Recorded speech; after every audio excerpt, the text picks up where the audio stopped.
The cellar reeked of damp stone and fear. Severus Snape stood in the shadows of the cramped room, his black robes blending seamlessly with the darkness that clung to the corners like cobwebs. Around him, a dozen Death Eaters shifted restlessly, their silver masks catching the sickly green light of the torches mounted on the walls. The air was thick, not just with the smell of mildew and old blood, but with something else, something electric and wrong. No one had spoken for several minutes. Snape's left forearm itched, not the sharp, searing burn that usually accompanied the Dark Lord's summons, but a dull, insistent throb that made his skin crawl. He resisted the urge to scratch at it, keeping his hands folded into his sleeves, his expression carefully blank. Around him, others were less disciplined. Rookwood kept flexing his fingers. Mulciber had pulled back his sleeve twice already, staring at the mark as though it might explain itself. "Something's wrong," Rookwood muttered, breaking the silence. His voice was hoarse, uncertain. "The mark, it's never felt like this." "Quiet," Dolohov snapped, though his own hand had drifted to his forearm. "The Dark Lord will summon us when he's ready." But even Dolohov sounded doubtful. Snape's mind raced beneath his mask of composure. The mark had been burning on and off all evening, erratic, pulsing with an intensity that left his arm numb and aching. Then, nearly an hour ago, it had simply stopped. Not the usual fading after a summons was answered, but an abrupt cessation that felt less like relief and more like absence, like a candle snuffed out. He told himself it meant nothing. The Dark Lord was powerful beyond measure. Perhaps he was engaged in some great work, some spell that required his full concentration. Perhaps a sound echoed from the top of the cellar stairs. Footsteps, quick and uneven. Every head turned. The door burst open, and Travers stumbled down the steps, his mask askew, his breathing ragged. He'd clearly apparated in haste. There was a smear of mud across his robes, and his hands trembled as he gripped the railing. "What news?" Dolohov demanded, stepping forward. "Where is the Dark Lord?" Travers stared at them, his face pale beneath the flickering torchlight. When he spoke, his voice was barely above a whisper. "He's gone." Silence, then chaos. "Gone? What do you mean gone?" "Impossible. Speak clearly, you fool." Snape didn't move, couldn't move. The word echoed in his skull like a death knell. "Gone." "The Potters," Travers gasped, leaning against the wall as though his legs might give out. "He went to Godric's Hollow tonight to kill the boy. But something went wrong. There was an explosion. People are saying..." He swallowed hard. "They're saying he's destroyed. Finished." "Lies," Rookwood's voice cracked. "Who spread such lies?" "Everyone." Travers looked around at them, wild-eyed. "The whole wizarding world is talking about it. Celebrations in the Tamundar, streets. The auras are mobilizing. They're saying a baby defeated him." The room erupted. Voices rose in denial, in anger, in barely concealed panic. Some Death Eaters were already backing toward the door, their loyalty evaporating like morning mist. Others stood frozen, too shocked to react. Snape barely heard them. His mind had snagged on 2 words, and everything else faded into white noise. The Potters, Godric's Hollow. His chest tightened.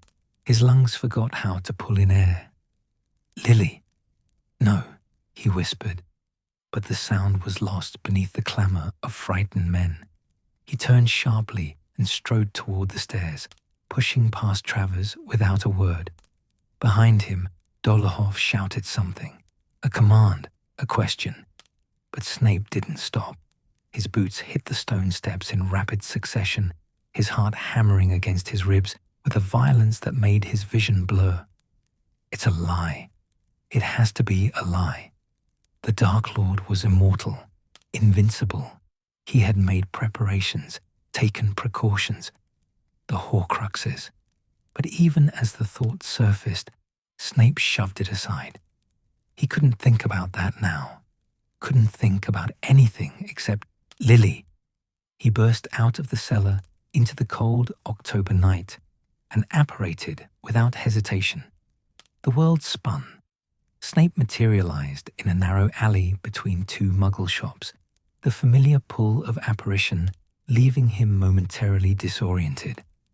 He steadied himself against a brick wall, his fingers digging into the rough surface as he fought to catch his breath. Think clearly. Godric's Hollow was heavily warded.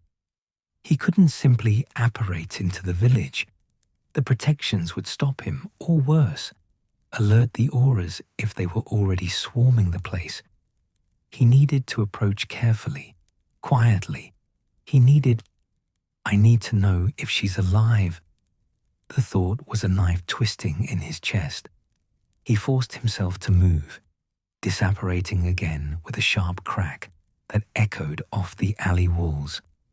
The next hour was a blur of movement and mounting dread. Snape apparated across the countryside in short, careful jumps, circling closer to Godric's Hollow like a predator stalking prey. Each time he materialized, he paused, reaching out with his magic to feel for wards, for auras, for any sign of danger. The night air was cold and sharp, carrying the scent of rain and wood smoke from distant chimneys. Everywhere he went, he heard it. Whispers, rumors, the impossible news spreading like wildfire through the wizarding world. In a village square, he glimpsed a wizard in tartan robes embracing a witch, both of them laughing and crying at once. He's gone. You know who is finally gone. In a darkened pub, voices rose in drunken celebration. To the boy who lived. Glasses clinked. Someone started singing. Snape's jaw clenched so hard his teeth ached. He moved on. Near the outskirts of a small hamlet, he passed two auras deep in conversation. They didn't see him. He'd cast a disillusionment charm the moment he'd spotted their telltale red robes. But he heard enough as he slipped past. Confirmed it myself. Dumbledore's already been to the site. The cottage is in ruins. And the boy? Alive. Just a scar. Hagrid's taken him. Snape didn't wait to hear more. The cottage is in ruins. His hands were shaking. He curled them into fists, nails biting into his palms, and apparated again. When he finally materialized on the edge of Godric's Hollow, the world had gone quiet.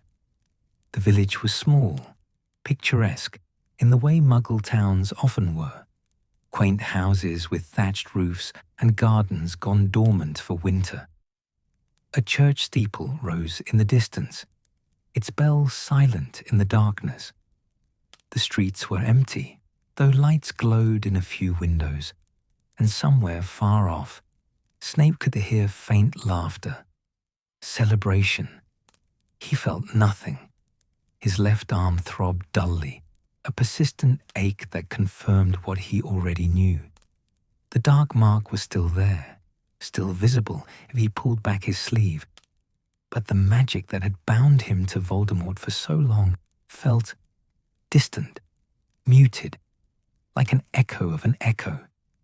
He's really gone. The thought should have brought relief, fear, something. Instead, there was only the rising certainty that he was too late. Snape moved through the shadows, his disillusionment charm still in place, his footsteps silent on the cobblestone street.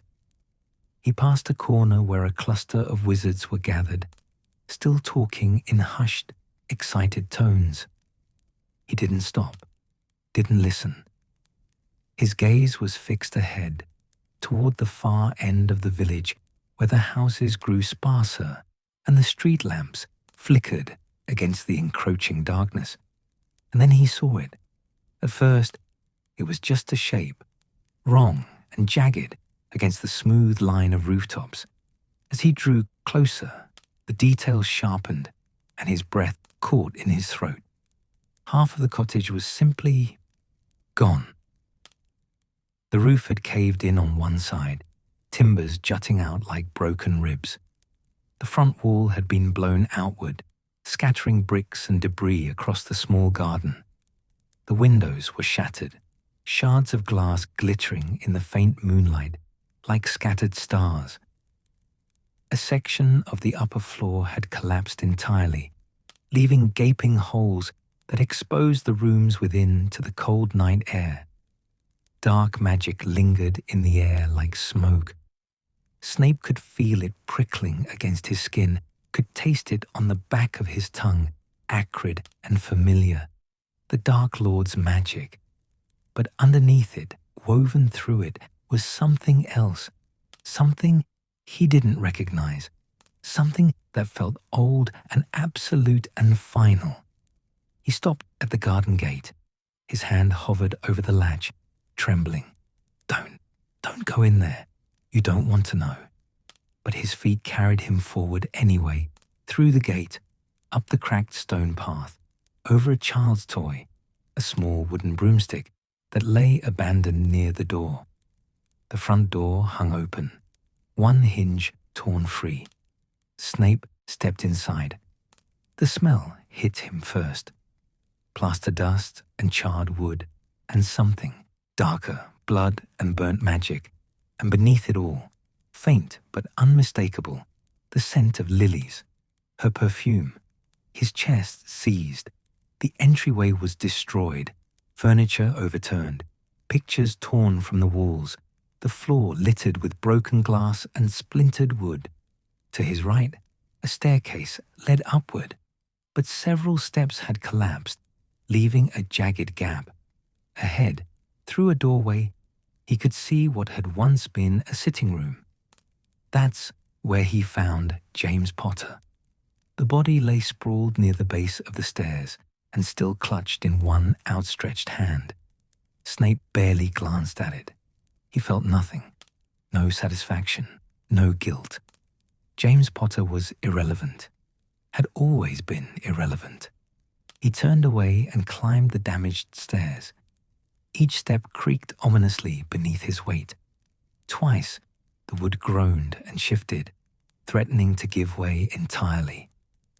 Snape didn't slow.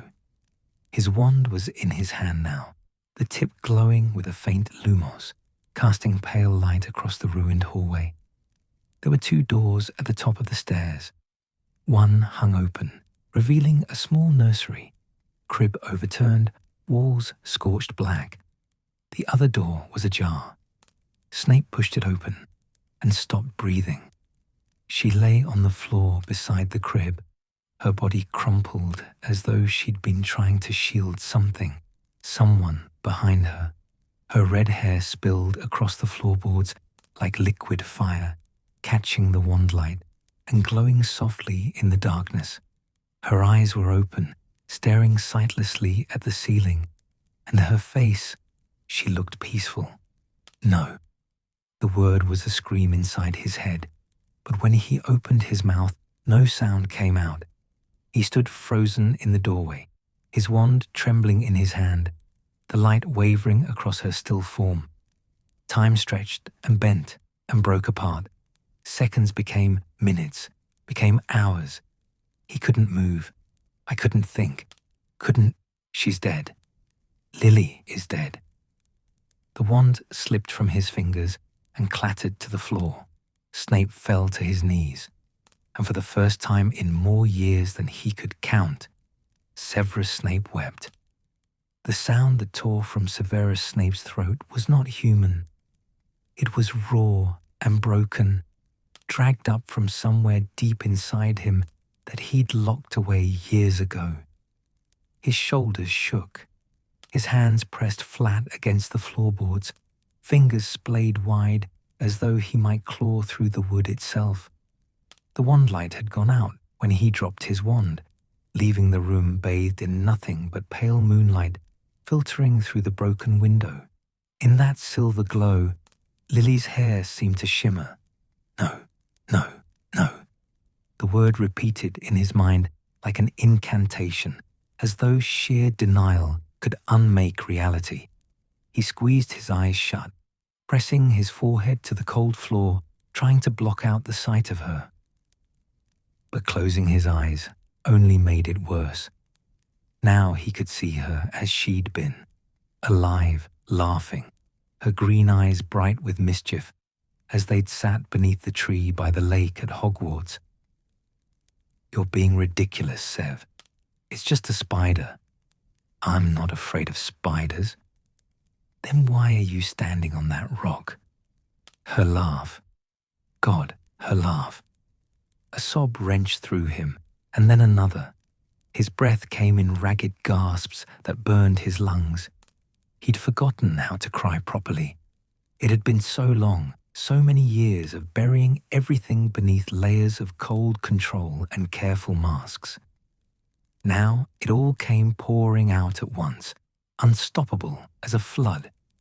Time became meaningless. He knelt there on the floor of the ruined nursery, broken and shaking, while the night deepened around him. The wind picked up outside, rattling the shutters and sending a chill through the gaps in the walls. Somewhere in the village, someone laughed. A bright, celebrating sound that felt obscene against the backdrop of his grief. Eventually, the sobs quieted to shallow, hitching breaths. Snape lifted his head slowly, as though it weighed 1,000 pounds. His face was wet. His hands were numb from pressing into the floor. His entire body ached with a bone-deep exhaustion that had nothing to do with physical exertion. He looked at her again. The moonlight painted her in shades of silver and shadow. She wore a simple dress, something soft and comfortable, the kind of thing she'd wear at home in the evening. One of her hands was stretched out, fingers slightly curled, as though even in death she'd been reaching for something, for someone. Snape's gaze drifted to the crib beside her. It was empty now. Travers had said the boy lived, that Hagrid had taken him. The realization settled over him like a stone. She died protecting him. She died for Potter's son. The bitterness that rose in his throat was immediate and instinctive, but it died just as quickly. What did it matter?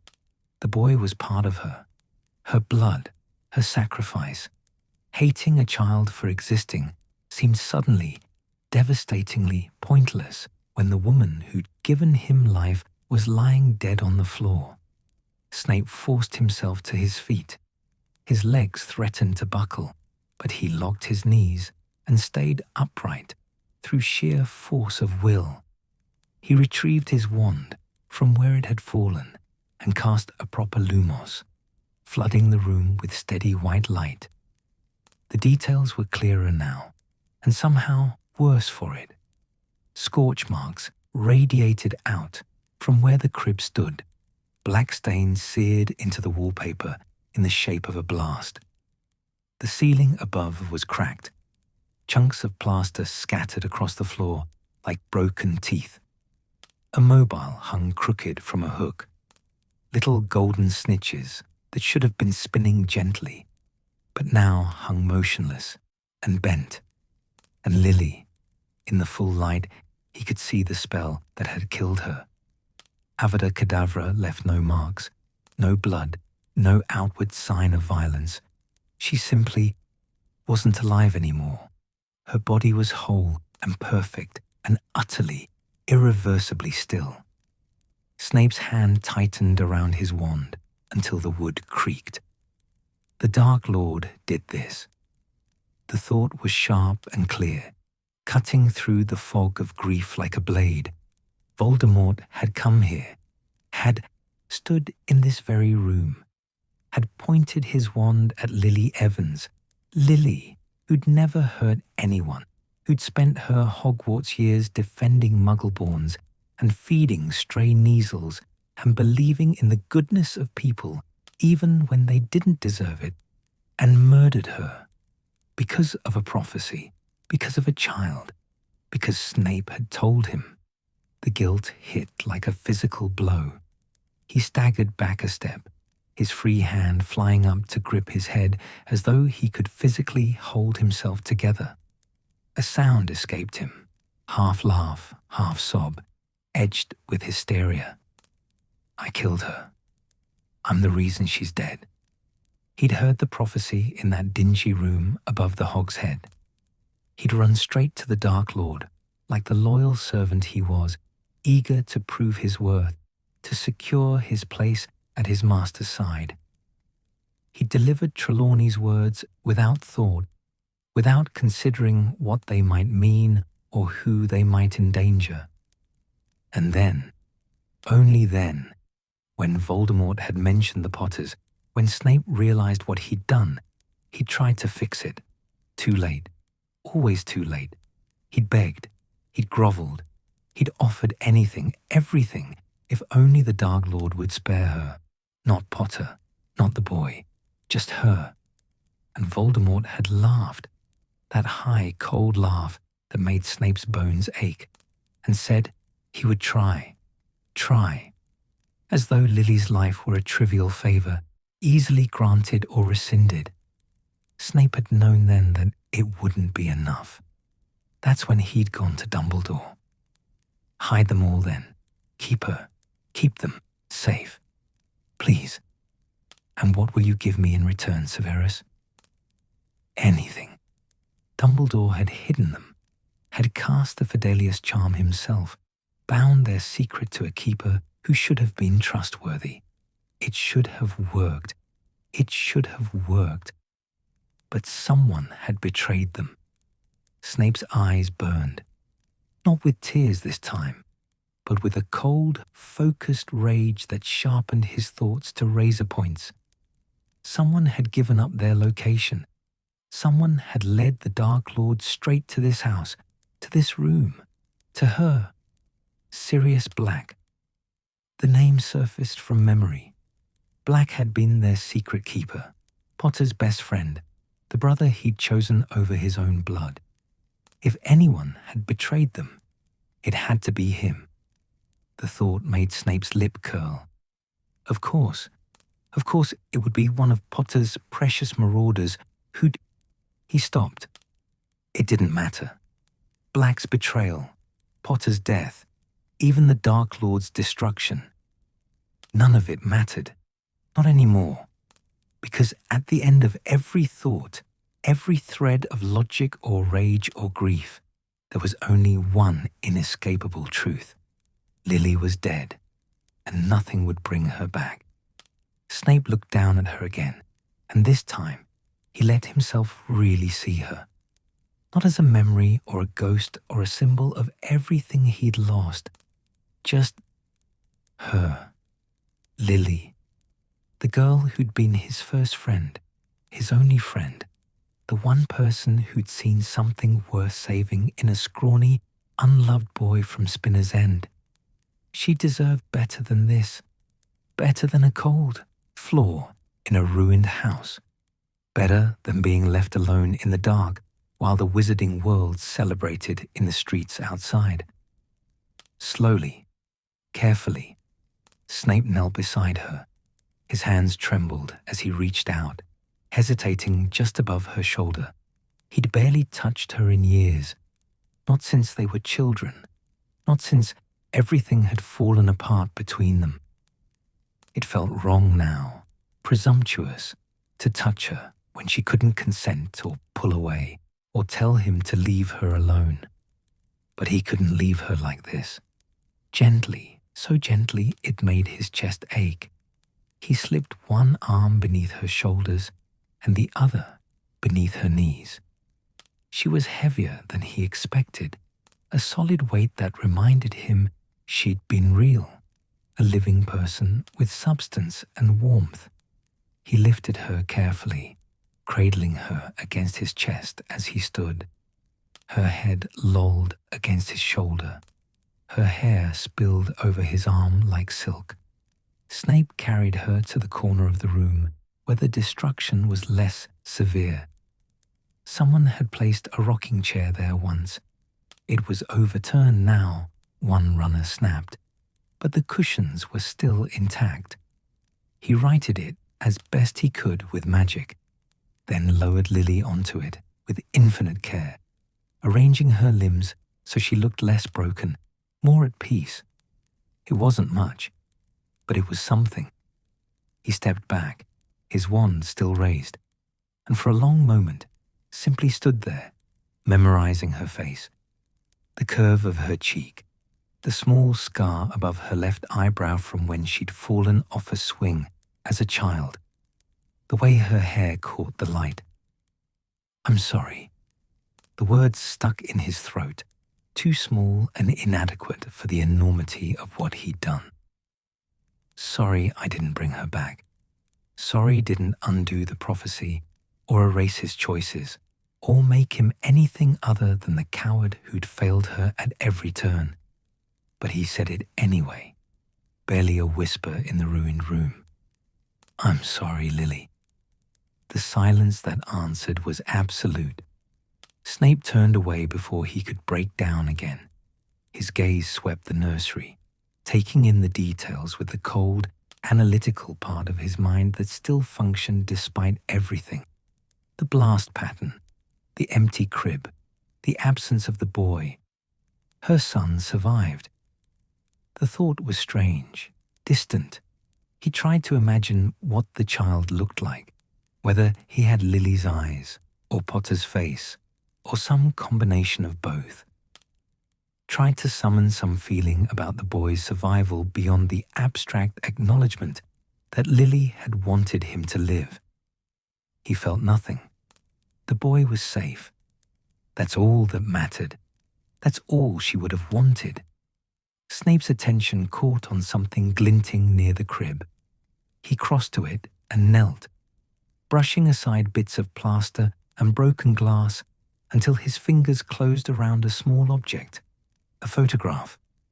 He pulled it free carefully, wiping the dust from its surface. The image moved, as wizard photographs did. Lily laughing, holding a baby with wild black hair and chubby fists.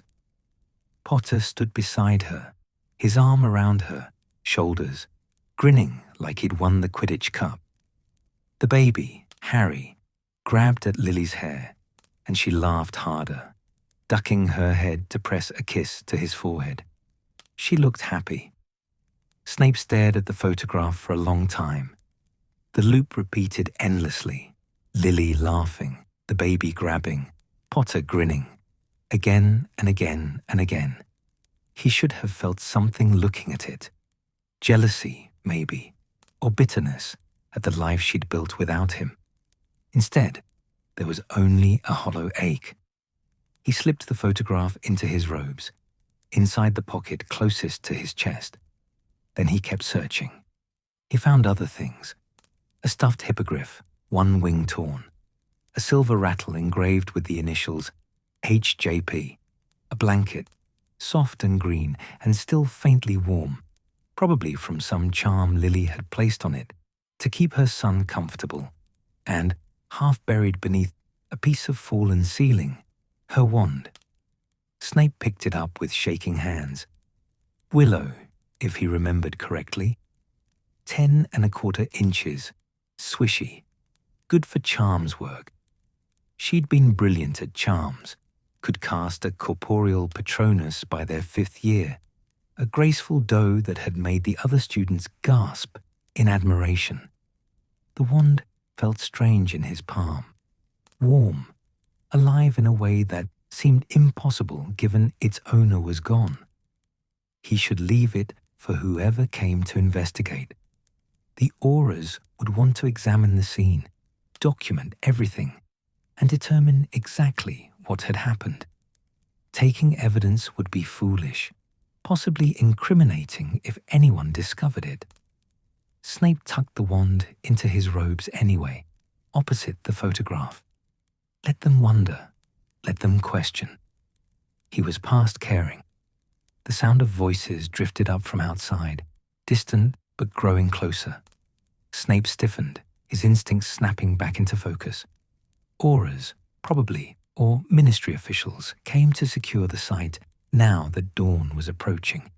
He couldn't be found here, couldn't be connected to this. He cast one last look at Lily, sitting in the broken rocking chair with moonlight painting her peaceful face. Goodbye. He didn't say it aloud, didn't dare. Instead, he turned and moved swiftly from the nursery, down the treacherous stairs, through the ruined sitting room where Potter's body still lay. The voices outside were louder now. He could make out words, official tones, the rustle of robes. Snape slipped out through a hole in the back wall and melted into the shadows of the garden. 3 strides took him beyond the property line. He glanced back once, just once, at the destroyed cottage silhouetted against the lightening sky. Then he disapparated with a sharp crack that echoed in the pre-dawn stillness. And Godric's Hollow, with all its ghosts and grief, fell silent behind him. Severus Snape materialized in an alley he didn't recognize. His feet hit cobblestones, slick with recent rain, and he stumbled, catching himself against a damp brick wall. The apparition had been sloppy, desperate and unfocused, and his stomach churned with the after effects. He pressed his forehead against the cold brick, waiting for the nausea to pass, for his breathing to steady. It didn't. His lungs pulled in air in short, shallow gasps that burned his throat. His hands were shaking again. The photograph in his pocket felt like it was burning through the fabric, searing into his skin. Lily's wand pressed against his ribs with every breath. She's gone. She's really gone. The thought kept circling back, over and over, as though his mind was trying to make sense of something fundamentally impossible. How could someone so vital, so alive, simply cease to exist? How could the universe continue spinning when Lily Evans was no longer in it? Snape pushed away from the wall and looked around, trying to orient himself. Dawn was beginning to break, thin grey light seeping between the buildings, turning the shadows from black to charcoal. The alley opened onto a narrow street, lined with closed shops. A bakery, a tobacconist, a cramped storefront with dusty bottles in the window. Muggle London, somewhere in the East End, judging by the architecture. He'd apparated blindly, letting his magic take him anywhere that wasn't Godric's Hollow.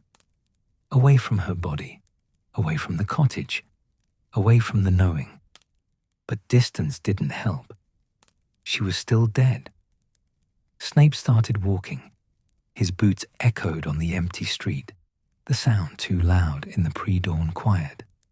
He didn't know where he was going. I didn't care. Movement was better than stillness, better than standing frozen while his mind tore itself apart. He turned down one street, then another, passing rows of identical brick houses with their curtains drawn and their inhabitants sleeping, blissfully unaware that the wizarding world had shattered overnight. Lucky them. A cat darted across his path, and Snape barely registered it. His eyes stared straight ahead, seeing nothing, or rather, seeing everything. Images superimposed over the mundane Muggle street, like ghosts made of memory and regret. Lily, at 9 years old, standing in the park near Spinner's End, with a flower floating above her palm. Look, Sev, I can make it spin. That's brilliant. His own voice, younger and unscarred by everything that would come later. Try making it change colours. She'd bitten her lip in concentration, and the flower had shifted from white to pink to a deep, vibrant red. Her eyes, those impossibly green eyes, had lit up with delight. Did you see that? I saw. He'd smiled then, a real smile, the kind that felt strange on his face even at 9. You're going to be amazing at Hogwarts. The memory hit him like a curse, sharp and unwanted. Snape's stride faltered. He pressed the heel of his hand against his eyes, trying to force the image away, but it only made it worse. Now he could smell the park, cut grass and diesel fumes from the nearby road, could hear Lily's laughter, bright and unguarded. Stop. But his mind didn't obey. The Hogwarts Express. First year. Lily.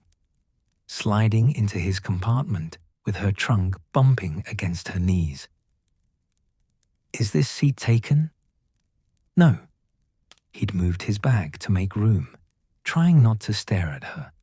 She'd worn a muggle dress, something yellow with small flowers, and her hair had been tied back with a ribbon that was already coming loose. I'm nervous, she'd admitted, settling across from him. What if I'm not good enough? What if they made a mistake? They didn't. His voice had been firm, certain. You're the best witch I know. I'm the only witch you know. Still true. She'd laughed, and the sound had filled the compartment like sunlight. Snape's chest tightened, his breath hitched, and he had to stop walking, had to lean against a lamppost and wait for the wave of grief to pass. It didn't. Instead, more memories surfaced, relentless and merciless. 5th year. The corridor outside the Gryffindor common room. Lily standing with her arms crossed, her face flushed with anger. I don't need you to defend me, Severus. They were calling you. I know what they were calling me. Her voice had been tight, controlled. I can handle Mulciber and Avery myself. I don't need you hexing people on my behalf. They deserved worse than a hex. That's not the point. She'd stepped closer, and he'd seen something in her eyes he didn't want to name. Disappointment, fear. You're spending too much time with them, with Mulciber and Avery and all of Slytherin House. They're changing you, Sev. I'm not changing. Yes, you are. Her voice had softened, turned pleading. You're my best friend. Please, just think about the choices you're making. Think about who you want to become. He'd wanted to tell her then, wanted to say that he was only learning dark magic to protect himself, to protect her, that the Slytherins were the only ones who didn't mock him for his clothes or his background or the way his hair hung in greasy strings no matter how many times he washed it. Instead, he'd said nothing, and she'd walked away. Stop, Snape whispered aloud, his voice hoarse. Stop, please. But the memories kept coming, faster now, a flood he couldn't control. The day by the lake, 6th year. Potter and Black torment him in front of half the school. Apologized to Evans, hanging upside down, his robes falling over his head, exposing his threadbare pants to everyone's laughter. The humiliation burned hotter than any curse. And then, Lily's voice, cutting through the jeers. Leave him alone. Hope had flared in his chest, desperate and pathetic. She'd come to help him. She still cared. I don't need help from a mudblood. The word had left his mouth before he could stop it, propelled by rage and shame and the desperate need to hurt someone the way he was hurting. The look on her face. God, the look on her face. Not anger, worse. Disappointment that cuts deeper than any spell. Pain that made his own humiliation seem trivial in comparison. Fine. One word. Quiet. Final. And she'd turned. Away. Snape made a sound, something broken and animal, and sank to his knees in the middle of the empty street. His hands pressed flat against the wet cobblestones, fingers splayed wide. The dawn light was stronger now, painting everything in shades of grey and pale gold. He'd apologized. He'd tried. God, he'd tried so many times after that day, waited outside her common room, sent her notes, cornered her in the corridors and begged her to listen. She'd refused. I can't pretend anymore, Severus. I can't pretend that you're the same person I used to know. You've made your choice. You call everyone of my birth mudblood. Why should I be different? And he had no answer. Because she was right. He had made his choice, had joined Voldemort, had taken the dark mark, had become exactly the kind of wizard she despised, all while telling himself it was necessary, that he was doing it for power, for protection, for a future where people like Potter couldn't humiliate people like him. Lies. He'd done it because he was angry, because he was lost, because without Lily, he didn't know who else to be. The Hog's Head, 2 years ago. That dingy room that reeked of stale beer and desperation. Trelawney's voice, distant and strange, speaking words that would destroy everything. The one with the power to vanquish the Dark Lord approaches, born to those who have thrice defied him, born as the 7th month dies. Snape had barely waited for her to finish before leaving. He'd apparated straight to the Dark Lord, eager to deliver useful intelligence to prove his worth. He'd never thought, never considered, until Voldemort had smiled, cold and terrible, and said, "The Potters. How convenient." "No," Snape gasped, rocking forward. "No, no, no." The guilt was a living thing inside him, clawing at his insides, shredding what was left of his sanity. He'd killed her. Maybe not with his own wand, not with his own curse, but he'd set everything in motion, the prophecy, the target on the Potters, Voldemort's decision to strike, all because of him. Running to Dumbledore, the headmaster's office, Fawkes watches from his perch with ancient, knowing eyes. The Dark Lord means to kill her. Lily Potter. Dumbledore's expression hadn't changed, hadn't shown surprise or concern or anything at all. Just that terrible, gentle understanding. "You ask me to spare Lily Potter, not her husband, not their child? I don't care about them." The words had burst out, desperate and ugly. "Just her. Please, I'll do anything. I'll spy for you. I'll give you anything you want. Just keep her safe. And if I cannot, if she chooses to protect her family and the Dark Lord succeeds despite our efforts?" Snape had stared at him, unable to speak, unable to imagine a world where Lily was gone. "Then I will protect her son," Dumbledore had said quietly. "And you, Severus, will help me. You will do everything in your power to ensure the boy survives. Will you make that promise?" He'd agreed. Of course he'd agreed. What choice had there been? But he'd never believed it would come to that. Never truly thought Dumbledore's protections would fail. Snape's hands curled into fists against the cobblestones. His nails scraped against the rough surface, drawing thin lines of blood that he didn't feel. The boy, Harry Potter, her son. The child had survived. Somehow, impossibly. A 15-month-old baby had destroyed the most powerful dark wizard in a century. The whole wizarding world was celebrating his survival, calling him a hero, the boy who lived. And Snape felt nothing. No relief that Voldemort was gone, no satisfaction that the war was over. Not even curiosity about how a child could have survived the killing curse. Just emptiness. What did it matter? The war was over, but Lily was still dead. The Dark Lord was destroyed, but she was still lying in that ruined nursery. The boy had lived, but he'd never know his mother, never hear her laugh or feel her arms around him, or she died for him. The thought came unbidden, and with it, something sharp and bitter. Lily had thrown herself between Voldemort and her child, had begged for his life, had sacrificed herself willingly, knowing exactly what would happen.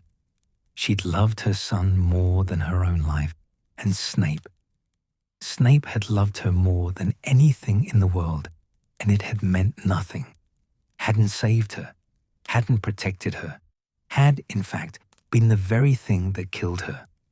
A sound tore from his throat, half laugh, half sob. The irony was so perfect, it was almost beautiful, almost poetic. The boy he'd dismissed, the child he'd barely thought about, except as an obstacle, had been saved by Lily's love. While Snape's love, obsessive and desperate and utterly selfish, had destroyed everything it touched. What now? The question rose from somewhere deep inside him, quiet but insistent. What purpose do I have now? The Dark Lord was gone. Snape no longer had a master to serve, a cause to fight for, however twisted that cause had been. Lily was dead. He had no one left to protect, no reason to keep going. No, the boy. Dumbledore's words echoed in his memory. Then I will protect her son, and you, Severus, will help me. Snape's hands slowly uncurled. He stared down at his palms, scratched and bloody and trembling in the growing light. He'd made a promise, not to Lily. She was beyond promises now, but to Dumbledore, and through him, to her memory, to the ghost of everything she'd been and everything he destroyed. Protect her son. The thought settled over him like a shroud, heavy and suffocating and inescapable. He didn't want to. God, he didn't want to. The boy was Potter's son, bore Potter's name, would probably look exactly like the arrogant prat who'd made Snape's school years a living hell. Protecting him would mean years of watching James Potter's legacy walk around, breathing, living, while Lily remained forever gone. But she loved him. That mattered. That had to matter. Because if it didn't, if her love and her sacrifice meant nothing, then what had any of it been for? Snape pulled himself to his feet, swaying slightly. His robes were soaked through, clinging to his frame. His hair hung in his face, and he could feel tear tracks drying on his cheeks. He looked like a madman. Appropriate. Dawn had fully broken now. The street was brightening, and somewhere nearby he heard a door open. Early risers starting their day. Snape needed to leave, needed to find somewhere safe to think, to plan, to... Dumbledore.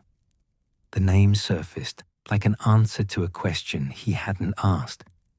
The headmaster would be at Hogwarts, would have already heard the news, probably already knew everything that had happened at Godric's Hollow.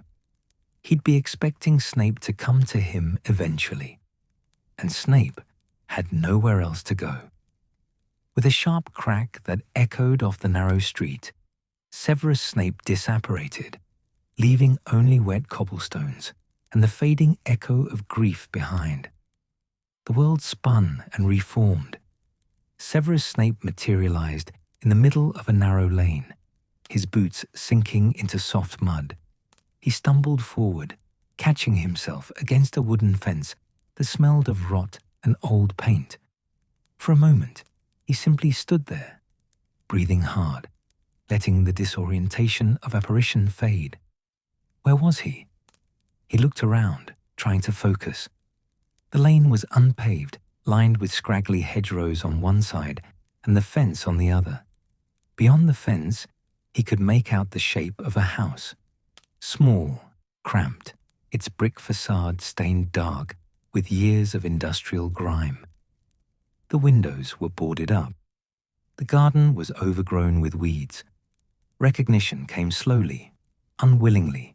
Spinner's End, his childhood home, or what passed for home in those early years before Hogwarts, before magic, before everything had gone so spectacularly, irreversibly wrong. Snape's fingers tightened on the fence rail. He hadn't meant to come here, hadn't consciously chosen this destination, but his magic had brought him anyway, as though some part of him, some broken, desperate part, thought this place might offer answers. It didn't. The house was empty. It had been empty for years. His mother was dead. His father was dead, drunk himself to death in some alley 3 years ago, and Snape had felt nothing when the Ministry Owl brought the notification. There was nothing here except ghosts and the lingering stench of misery. He should leave, but his feet carried him forward anyway, through the sagging gate, up the cracked path to the front door. It wasn't locked. The wards had dissolved years ago, and no one in Cokeworth cared enough about the abandoned house to bother with it. The door swung open with a groan that sounded too loud in the pre-dawn stillness. Inside, the air was thick with dust and decay. Snape stepped into the narrow entryway, his wand raised, Lumos casting harsh, white light across peeling wallpaper and water-stained ceilings. The furniture was gone, sold, or stolen, or simply rotted away. Only shadows remained, and the faint impressions of where things used to be. A darker rectangle on the wall where a mirror had hung. Scratches on the floor from chair legs dragged across the boards. He moved through the rooms like a ghost himself, silent and insubstantial.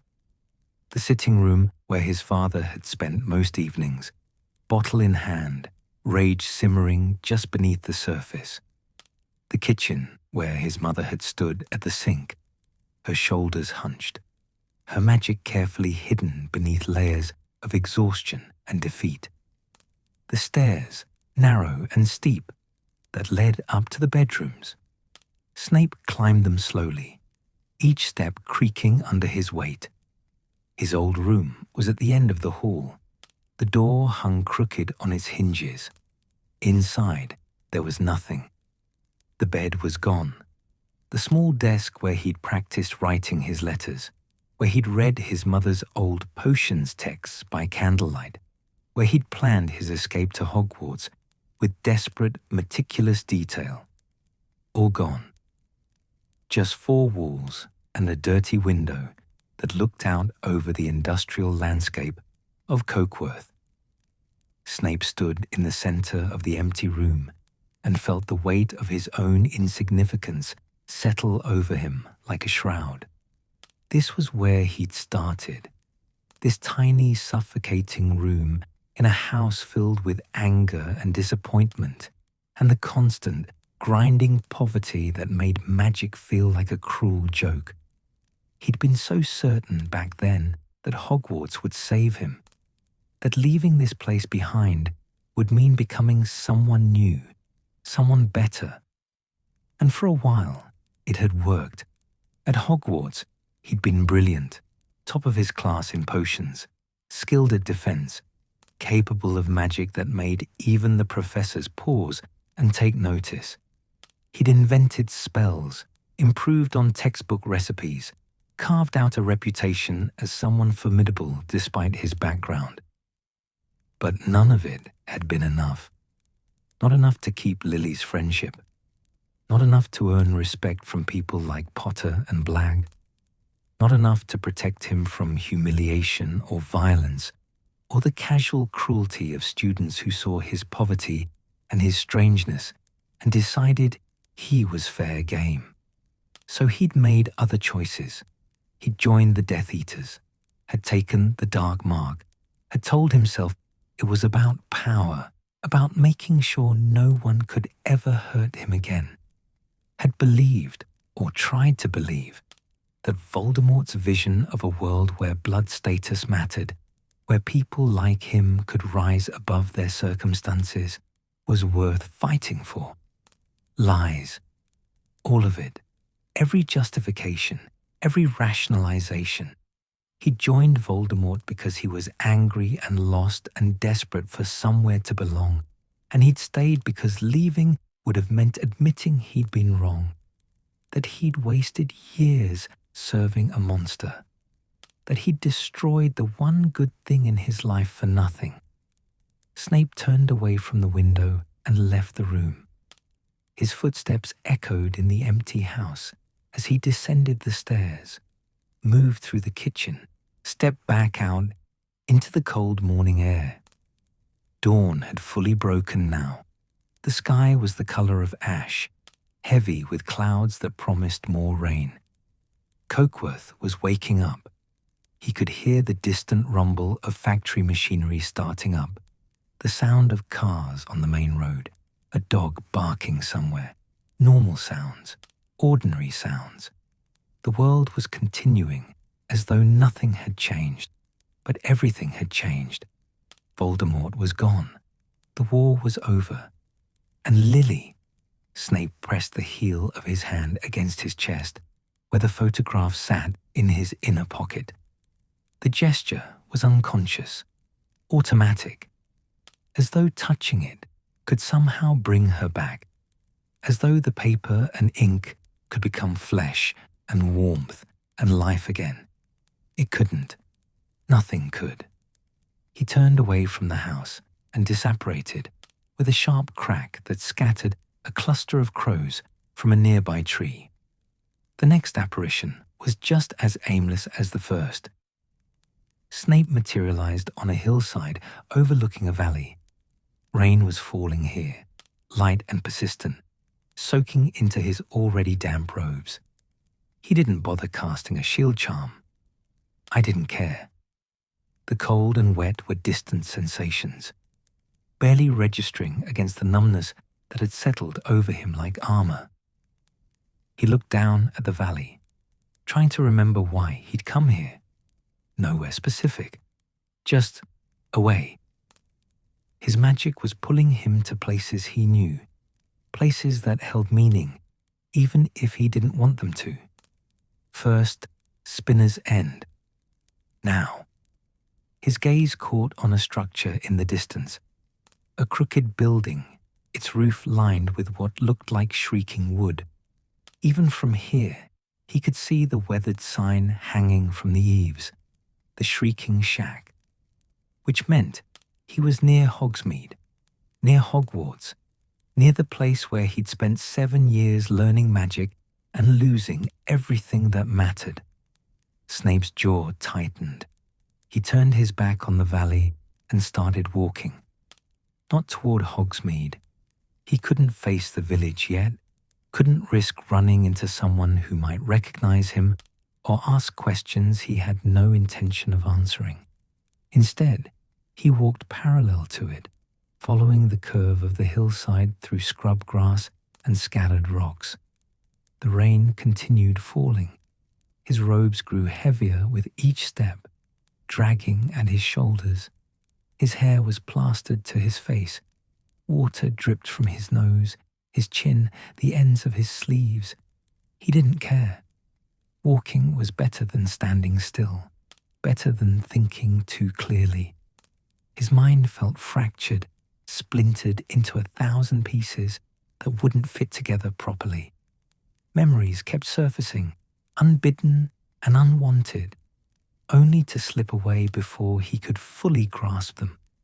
Lily's voice, bright with enthusiasm. "Sev, look what I learned in charms today." Potter's laughter, cruel and mocking. Snivelus can't even defend himself properly. Voldemort's cold eyes, studying him like an insect. "You disappoint me, Severus." Dumbledore's quiet question. "What will you give me in return?" Each fragment was sharp-edged, cutting into him as it passed through his consciousness. He tried to push them away, tried to focus on the physical sensations of walking, of breathing, of existing in this moment rather than drowning in the past. It didn't work. The memories kept coming, relentless as the rain. He walked for what felt like hours. The hillside gave way to forest, pine trees that smelled sharp and clean in the wet air. He followed a deer path through the undergrowth, branches catching at his robes, pine needles crunching under his boots. Somewhere in the distance, he heard water, a stream, perhaps, swollen with rainfall. His feet carried him toward it without conscious decision. The stream was small, barely 3 feet across, running fast and clear over smooth stones. It cut through the forest in a shallow channel, bordered by ferns and moss-covered rocks. Snape stopped at its edge and stared down at the rushing water. His reflection stared back at him, haggard, hollow-eyed, face pale as death, except for the dark shadows beneath his eyes. His hair hung in wet strings around his face. His robes were filthy, splattered with mud from Godric's Hollow, from Spinner's End, from this aimless wandering through the Scottish countryside. He looked like a corpse that hadn't had the decency to lie down yet. Appropriate. Because that's what he was, wasn't it? Already dead in every way that mattered. His purpose was gone. His master was destroyed. The woman he'd loved was lying cold in a ruined house. What was left? The boy. The thought came unbidden, and with it, a surge of something that might have been anger or might have been despair. He couldn't tell anymore. Protect her son. That's what Dumbledore had asked, what Snape had promised in a moment of desperate bargaining when he'd still believed Lily could be saved. But what did that promise mean now? Was he supposed to become some kind of guardian?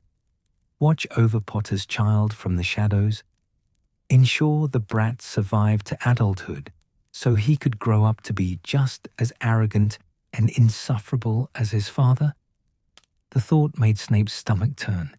He'd rather die. And yet, she loved him. Lily had loved her son enough to die for him, had thrown herself between Voldemort and the child without hesitation, without hope of survival. Her last act in life had been one of absolute selfless love. Didn't that mean something? Shouldn't it mean something? Snape pressed his palms against his eyes, trying to force the thoughts into some kind of order. But they kept slipping away, fragmenting, reforming into patterns that made no sense. What am I supposed to do? The question hung in the air, unanswered. The stream kept rushing past, indifferent to his crisis. The rain kept falling. The world kept turning. And Severus Snape stood in the middle of a forest, more lost than he'd ever been in his life. Eventually, he started walking again. He didn't know how long he'd stood by the stream. Minutes, hours. Time had lost all meaning, but standing still was unbearable. So he moved, followed the stream deeper into the forest, climbed over fallen logs, pushed through thickets that scratched at his hands and face. The forest was quiet except for the rain. No birds, no animals, just the constant patter of water on leaves and the occasional groan of branches shifting in the wind. It felt appropriate, a dead forest for a dead man. His thoughts drifted, aimless and dark. What purpose do I serve now? The question kept circling back, over and over. With Voldemort gone, the Death Eaters would scatter. Some would claim they'd been imperious, innocent victims of the Dark Lord's control. Others would go into hiding, waiting to see if the Ministry would hunt them down or let them fade into obscurity. A few, the true believers, The ones like Bellatrix, who'd loved the cause as much as the power, might try to resurrect Voldemort somehow, convinced he couldn't truly be destroyed. Snape wanted no part of any of it. He'd never believed in Voldemort's vision, not really. Had joined the Death Eaters out of anger and desperation, had stayed out of fear and momentum and the sunk cost of having already sacrificed so much. But now that it was over, now that the Dark Lord was dust and ashes, Snape felt nothing. No relief that the war was done, no fear that his former comrades might seek revenge for his defection to Dumbledore, no hope for whatever came next. Just emptiness, a void where purpose used to be. The boy. The thought surfaced again, persistent as a weed. Her son. Snape stopped walking. He stood in the middle of the forest, rain streaming down his face, and tried to make himself care about Harry Potter. He couldn't. The child was an abstraction, a concept, something that existed in theory, but had no real weight or substance. Snape had never seen him except in that photograph, a chubby infant with wild black hair, and presumably his mother's eyes. He had no connection to the boy, no reason to care whether he lived or died beyond the promise he'd made to Dumbledore. And that promise felt hollow now. What good was protecting a child when the woman who'd loved him was gone? What was the point of ensuring Potter's son survived when Lily wouldn't be there to see him grow up, to watch him go to Hogwarts, to see what kind of man he became, because she wanted him to live? The answer came from somewhere deep inside him, quiet but insistent. She died for him. That has to mean something. Did it? Snape wasn't sure of anything anymore except that he was tired. So desperately, bone-deep tired that even standing upright felt like too much effort. He could end it, could find some quiet corner of the world and cast a final spell. It would be easy, painless, if he did it right. And then he wouldn't have to carry this weight anymore, wouldn't have to wake up every morning knowing that Lily was gone, and he was the reason why. The thought was tempting, seductive in its simplicity. But even as it formed, something in him recoiled. Coward. That's what the ending would be. The final act of cowardice in a life already steeped in it, running away from responsibility, from consequences, from the promise he'd made. And Lily deserved better than that. She deserved better than a lot of things. Better than the war. Better than Voldemort. Better than the choices that had led to her death. But most of all, she deserved better than Severus Snape taking the easy way out and abandoning her son to whatever fate awaited him. Protect her son. The words echoed in his mind, taking on the weight of an oath, a binding, unbreakable commitment that he couldn't escape even if he wanted to. And he did want to. God, he wanted to so badly, it made his chest ache. But he wouldn't, because if he couldn't save Lily, if he couldn't undo his mistakes, or bring her back, or make any of it right, then the least he could do was honor her sacrifice, protect what she'd loved, ensure that her death meant something beyond just another casualty in Voldemort's war. The decision settled over him like a sentence, heavy, suffocating, inescapable. He would do it, would keep his promise to Dumbledore, would spend however many years it took ensuring that Harry Potter survived, that Lily's sacrifice wasn't wasted, even if it destroyed him, even if every moment of it was agony. For her. Snape closed his eyes and let the rain wash over him. For a long moment, he simply stood there, feeling the cold water soak through his clothes, feeling the weight of the decision pressing down on his shoulders. Then he opened his eyes, and looked around, trying to orient himself. The forest was growing lighter. Dawn was well and truly here now, the sun somewhere behind the thick cloud cover. He needed to move, needed to find Dumbledore, to formalize whatever this arrangement was going to be, to what? To pledge his life to protecting Potter's spawn? Yes, apparently. The thought made him want to laugh, but the sound that came out was closer to a sob. He was going to spend the rest of his life watching over James Potter's son. The ultimate irony, the perfect punishment for his failures and his choices and his inability to be anything other than what he was, a coward and a traitor and a man who destroyed everything he touched. Fitting, really. Snape pulled himself together with an effort that felt physical. He straightened his spine, pushed his wet hair back from his face, and tried to summon some semblance of control. He was still a Death Eater, technically, still marked by the Dark Lord's service. The Ministry would be looking for people like him, trying to round up the remaining followers before they could escape or cause more damage. He needed to reach Dumbledore, needed the headmaster's protection, his guidance, his absolution. No, that was asking too much. Dumbledore could offer him purpose, could give him a way to honor his promise to Lily, but absolution, forgiveness, those were beyond anyone's power to grant.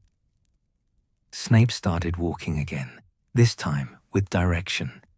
He moved through the forest with purpose now, following the slope of the land upward toward where he knew Hogwarts stood. The castle would be visible soon, rising above the tree line like a monument to everything he'd lost.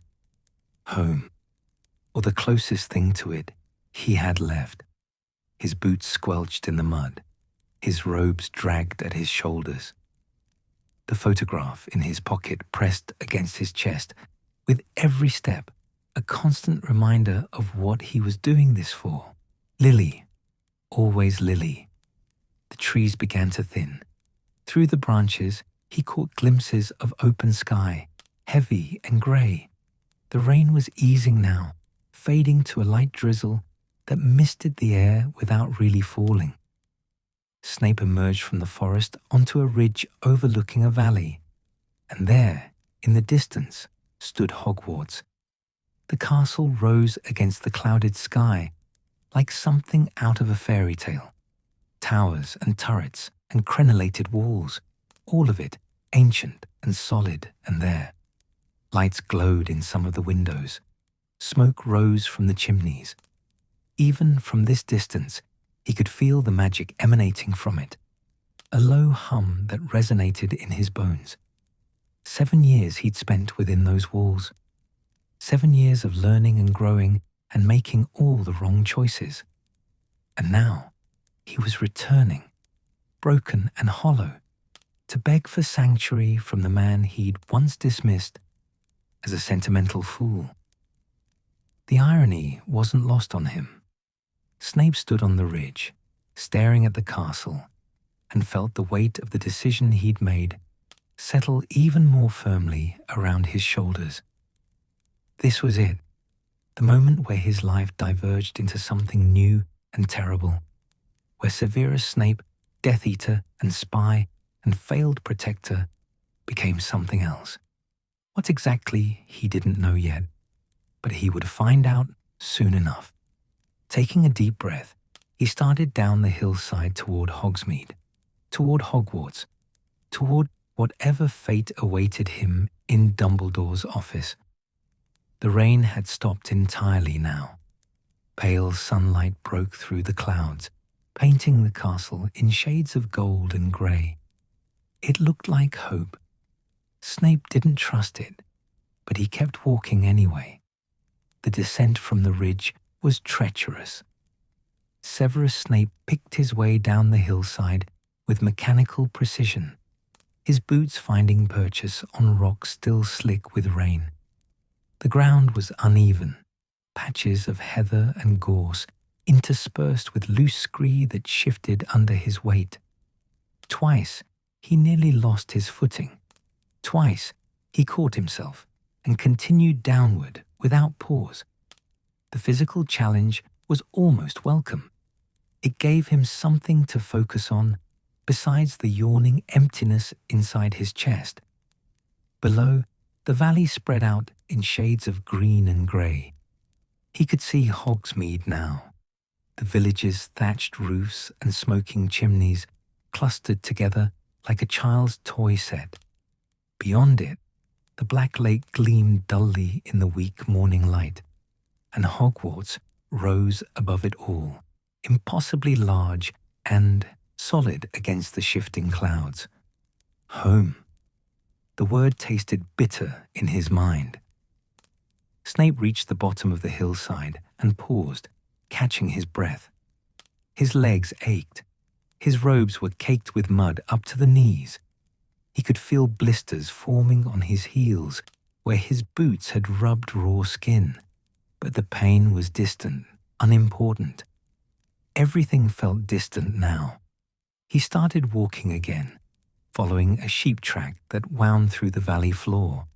The grass was long here, gone to seed, and it whispered against his legs as he passed.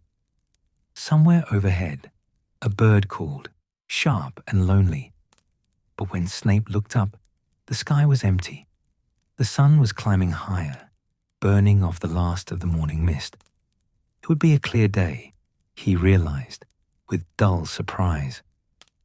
After the storm and the rain, the world was settling into one of those crisp autumn mornings that made everything look sharp-edged and newly made.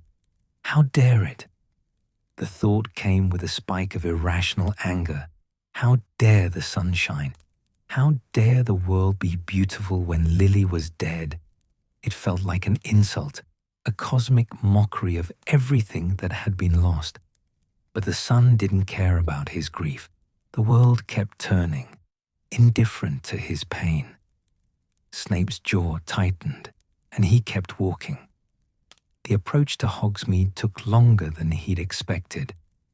Distance was deceptive in the Scottish Highlands. What looked like a short walk from the ridge became miles of uneven terrain that forced him to navigate around boggy patches and rocky outcroppings. His pace slowed. His breathing grew labored. The exhaustion he'd been holding at bay with sheer force of will began to creep in at the edges, making his movements sluggish and his thoughts even more fragmented. When had he last slept? Last eaten? He couldn't remember. The hours since he'd heard the news had blurred together into a single, endless nightmare. Godric's Hollow, Spinner's End, the forest. Now this. Time had lost all meaning, collapsed into a series of moments that felt both impossibly long and terrifyingly brief. He needed to rest, needed to eat, to sleep, to let his body recover from the strain of multiple apparitions and hours of walking through cold rain. He wouldn't. Not yet. Not until he'd reached Dumbledore. Not until he'd... What? Made his confession? Begged for absolution? Something like that. Snape pushed forward, ignoring the protests of his body. The sheep track joined a wider path, little more than a dirt lane really, but worn smooth by years of foot traffic. He followed it toward Hogsmeade, keeping his head down, his shoulders hunched. The village was starting to wake up. He could hear it before he saw it. The distant clang of a shop bell, voices calling out greetings, the rattle of a cart being pulled over cobblestones. Normal sounds, ordinary sounds, the sounds of people going about their lives as though the world hadn't ended overnight. Snape's hands curled into fists inside his sleeves. He needed to be careful. Hogsmeade would be full of people by now, and many of them would know his face. Some might recognize him as a professor. He taught at Hogwarts for a year before Dumbledore had sent him back to Voldemort as a spy. Others might know him as a Death Eater, might have seen him at raids or gatherings or… It doesn't matter. He couldn't avoid the village entirely. The path to Hogwarts ran straight through it, and apparating directly onto the grounds was impossible. The wards would stop him, or worse, alert the castle to his presence before he was ready. He would have to risk it. Snape pulled his wand and cast a series of subtle charms. Nothing as obvious as a full disillusionment. That would draw attention from anyone with magical sensitivity. Instead, he layered notice-me-not charms over himself. Minor enchantments designed to make people's eyes slide past him without conscious thought. He adjusted his posture, hunching his shoulders further, and pulled his hood up to shadow his face. It would have to be enough. The path widened as it approached the village, becoming a proper road lined with low stone walls. Snape could see the first buildings now, the outskirts of Hogsmeade where the houses gave way to small farms and garden plots. A witch was hanging laundry in one of the yards, sheets snapping in the breeze. She glanced up as he passed, but her gaze drifted past him without pausing. Good. The charms were holding. Snape kept his pace steady and unhurried as he entered the village proper. The streets were busier here, witches and wizards moving between shops, children running past with their robes flapping. A group of elderly wizards gathered outside the post office, deep in animated conversation. He caught fragments of their talk as he passed. Can't believe it's true. Defeated by a baby, they're saying. Dumbledore's already been to see the boy. Celebration at the Hog's Head tonight. Snape's jaw clenched so hard, his teeth ached. Celebration. Of course. While Lily lay cold and dead in Godric's Hollow, the wizarding world was planning to drink and dance and toast their salvation. He wanted to scream at them, wanted to grab the nearest wizard by the robes and shake him, force him to understand that their victory had cost everything. But he didn't. He kept walking, one foot in front of the other, his face hidden beneath his hood, his magic wrapped tight around him, like armor. The main street ran through the heart of Hogsmeade, lined with familiar shops. Zonko's joke shop, windows still dark, too early for business. Honeydukes, lights on, the sweet smell of chocolate and sugar wafting out through the door. The Three Broomsticks, already open, voices and laughter spilling out into the morning air. Snape gave them all a wide berth. He turned down a side street, taking the long way around to avoid the main thoroughfare. The fewer people he passed, the better. His notice-me-not charms would hold up to casual observation, but sustained attention might break through them, and he couldn't risk being recognized. Not now. Not when he was so close. The side street was narrow and quiet, lined with houses that pressed close together. Laundry hung from upper-story windows. A tabby cat watched him from a doorstep, yellow eyes unblinking. Snape ignored it and kept moving. His thoughts drifted as he walked, circling back to the same questions that had been plaguing him since Godric's Hollow. What now? What purpose do I serve? How do I protect a child I've never met? A child who carries the face of the man I hated most in the world. The answers didn't come. Just more questions, each one heavier than the last. The side street emptied out onto a broader lane at the edge of the village.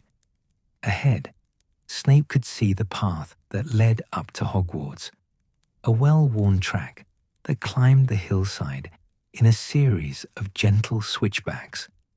Students used it during Hogsmeade weekends, laughing and chattering as they made their way between castle and village. It was empty now. Too early in the term for a Hogsmeade visit. Too early in the morning for casual traffic. Perfect. Snape stepped onto the path and began to climb. The walk to Hogwarts was longer than he remembered. The path wound up the hillside at a gentle incline. But after hours of walking through the countryside, even that modest slope felt like a mountain. Snape's breathing grew labored. His legs burned. The blisters on his heels had definitely broken open now. He could feel the wet warmth of blood in his boots with each step. He kept going. The sun was fully up now, bright and merciless. It beat down on his dark robes, turning them into an oven. Sweat soaked through his shirt, mixing with the rainwater that had never fully dried. His hair hung in his face, clinging to his cheeks and forehead. He must look like a madman, filthy and exhausted and half dead on his feet. Appropriate. The path leveled out briefly, running along a ridge that offered a clear view of the valley below. Hogsmeade looked peaceful from here, almost picturesque. Beyond it, the black lake stretched out like a sheet of hammered silver. And above it all, impossibly vast and ancient, stood Hogwarts. Snape stopped walking. He'd seen the castle 1,000 times, had lived within its walls for 7 years as a student, another year as a professor. But standing here now, looking at it in the harsh morning light, he felt something shift in his chest. Hogwarts had been a sanctuary once, a place where a half-blood boy from Spinner's End could become someone who mattered, where magic was celebrated rather than hidden, where, for a brief and shining moment, he'd believed he could be more than his father's fists and his mother's sad eyes. It had also been the place where he'd lost Lily, where he'd made the choices that led to her death, where he'd called her the one word that severed their friendship forever. So which was it? Sanctuary or prison? Home or hell? Both, probably. Neither. Snape closed his eyes briefly, gathering what remained of his strength. Then he opened them and kept walking. The path climbed higher, switching back and forth across the hillside. Snape's pace had slowed to a crawl now, each step requiring conscious effort. His vision was starting to blur at the edges, exhaustion and dehydration, and the accumulated strain of too many hours without rest. He should stop, should sit down, just for a moment, let his body recover before attempting the final climb. But if he stopped, he wasn't sure he'd be able to start again.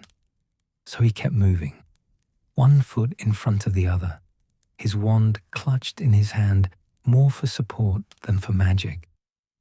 Memories surfaced as he climbed, fragmented and disjointed, walking this same path as a first year, nervous and excited and trying not to show it.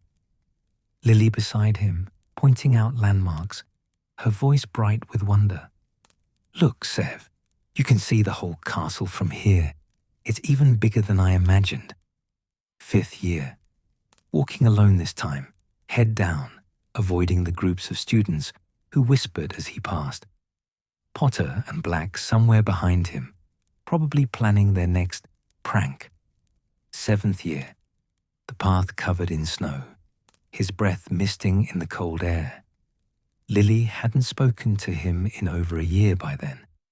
He'd stopped trying to apologize, had thrown himself into his studies, into the dark arts, into anything that would fill the hollow space where her friendship used to be.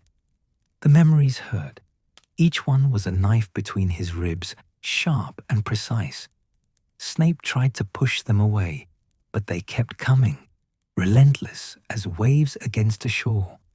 The path steepened as it approached the castle gates. Snape's muscles screamed in protest. His breath came in short, painful gasps. Black spots danced at the edges of his vision. Almost there, just a little further. The gates loomed ahead, massive and ancient. Wrought iron worked into intricate patterns that shifted subtly when you looked at them too long. They were closed now, as they always were, outside of term time, but the smaller gate set into the wall beside them stood open. Snape stumbled through it and stopped, leaning against the stone wall for support. He'd made it. The grounds of Hogwarts spread out before him, vast and impossibly green despite the autumn season. The castle itself rose in the distance, its towers reaching toward the sky like fingers. Smoke drifted from the chimneys. Windows glinted in the sunlight. The whole structure seemed to hum with quiet, ancient magic that made Snape's skin prickle. Home, prison, both, neither. He pushed away from the wall and started walking again, this time across the grounds.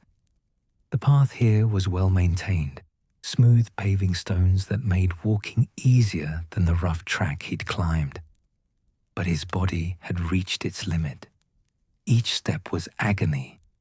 His legs threatened to give out with every movement. He passed the Quidditch pitch, empty and silent, goal hoops standing like sentinels against the sky. Past the greenhouse where Professor Sprout kept her plants. He could see movement through the glass, probably the house elves tending to the more temperamental specimens. Past the edge of the forbidden forest, where the trees pressed close and shadows seemed to move with intention. And finally, blessedly, he reached the castle entrance. The great oak doors stood closed, but unbarred. Snape pressed his hand against the wood, feeling the wards thrum beneath his palm. They recognized him, former student, former professor, marked by Dumbledore as someone who belonged here. The doors swung open silently. Snape stepped inside and let them close behind him with a soft boom that echoed through the entrance hall. Silence. The castle was still asleep, or mostly so. It was that peculiar hour between night and day, when even Hogwarts seemed to hold its breath. The floating candles in the entrance hall had burned low, casting flickering shadows across the stone floor. The house point hourglasses stood empty. The new term hadn't started yet. Snape stood in the center of the hall, swaying slightly, and tried to remember why he'd come here. Dumbledore. Right, the headmaster's office. He needed to... His legs gave out. Snape caught himself on one of the stone pillars, sliding down to sit with his back against the cold rock. Just for a moment, just to catch his breath. Then he'd continue. Just a moment. The stone was cool against his back. The floor was hard beneath him. His eyes drifted closed. Just a moment. Mr. Snape. The voice pulled him back from the edge of unconsciousness. Female, familiar, concerned. Snape's eyes snapped open. A house elf stood before him, small and wizened, her enormous eyes reflecting the candlelight. She wore a tea towel, stamped with the Hogwarts crest, fashioned into a kind of toga. Her long ears drooped with worry. Nipsey, Snape managed, his voice hoarse. He recognized her. She'd been at Hogwarts since his student days, working in the kitchens. Mr. Snape is looking very poorly, sir, Nipsey said, wringing her towel-covered hands. Does Mr. Snape need Nipsey to fetch Madame Pomfrey? No. Snape pushed himself upright with an effort that made his vision swim. I need to see the headmaster. Is he... Professor Dumbledore is in his office, sir. Nipsey can take Mr. Snape. I know the way. But, sir, Mr. Snape is hurt. I'm fine. The word came out harsher than he'd intended. Snape took a breath, forcing himself to moderate his tone. "Thank you, Nipsey. I can manage." The house elf looked unconvinced but nodded reluctantly. "If Mr. Snape is certain, Nipsey can bring tea to the headmaster's office, and perhaps some toast." The thought of food made Snape's stomach turn, but he nodded anyway. "That would be acceptable." Nipsey bobbed her head and disappeared with a soft pop. Snape remained sitting for another moment, gathering his strength. Then, using the pillar for support, he hauled himself to his feet. His legs trembled, his head spun, but he stayed upright through sheer stubbornness. He started walking. The route to Dumbledore's office was burned into his memory. Countless detentions as a student, numerous meetings as a spy. His feet carried him forward automatically, even as his mind drifted in and out of focus. Up the marble staircase, left at the first landing, past the portrait of Barnabas, the barmy attempting to train trolls for the ballet. The portrait was sleeping now, the trolls frozen mid-dance. Down a corridor lined with suits of armor that creaked as he passed, their enchanted joints shifting as though tracking his movement. Right turn. Up another staircase, narrower this time, spiral stone that made his already unsteady gait even more treacherous. He grabbed the banister and pulled himself up, step by step. A portrait muttered in its sleep as he passed. A ghost drifted through a wall, took one look at him, and drifted back the way it had come without speaking. Snape barely noticed. His entire world had narrowed to a single point. Reach Dumbledore's office. Everything else, the pain, the exhaustion, the grief that threatened to pull him under, was secondary. Another corridor. This one was familiar. He'd walked it countless times, usually in the dead of night, reporting on Death Eater activities and Voldemort's plans. The stone walls were lined with portraits of former headmasters and headmistresses, most of them sleeping in their frames. A few watched him pass with curious eyes, but didn't speak. And finally, at the end of the corridor, the gargoyle. It stood guard before the entrance to the headmaster's office, a stone statue that looked more bored than threatening. Snape stopped before it, swaying on his feet. "Password," the gargoyle said, its voice grinding like stone on stone. Snape stared at it. "Password. Right." Dumbledore changed it regularly, usually to some kind of muggle suite. Snape had no idea what the current one was. "I need to see the headmaster," he said, his voice barely above a whisper. "Password," the gargoyle repeated, unmoved. "It's urgent. Password." Snape's hand tightened on his wand. He could blast the thing aside, force his way up. But that would alert every ward in the castle, would bring Dumbledore running, or worse, would activate defensive enchantments that might kill him before he could explain himself. "Lemon drop," he tried. It had been the password years ago. The gargoyle didn't move. Fizzing Whizbee. Nothing. Cockroach cluster. The gargoyle remained stubbornly in place. Snape closed his eyes, fighting down a wave of frustrated despair. He'd come so far, had walked through rain and grief and exhaustion to get here, and now he was going to be stopped by a password. Bertie Bott's every flavor beans. Sherbet lemon. Licorice wand. Nothing, nothing, nothing. "Please." The word came out broken, desperate. "I need to see him. I need—" The gargoyle's eyes gleamed. Then, with a grinding sound like stone on stone, it stepped aside. Snape stared at it in disbelief. The password had been "please," or had the gargoyle simply recognized his desperation and taken pity on him. He didn't care. The spiral staircase beyond was already moving, rising slowly upward. Snape stepped onto it and let it carry him up, too exhausted to climb on his own. The stone walls slid past, smooth and cool. Torches burned in sconces, casting flickering light across ancient stonework, up and up and up. And then the staircase came to a stop, depositing him before a wooden door.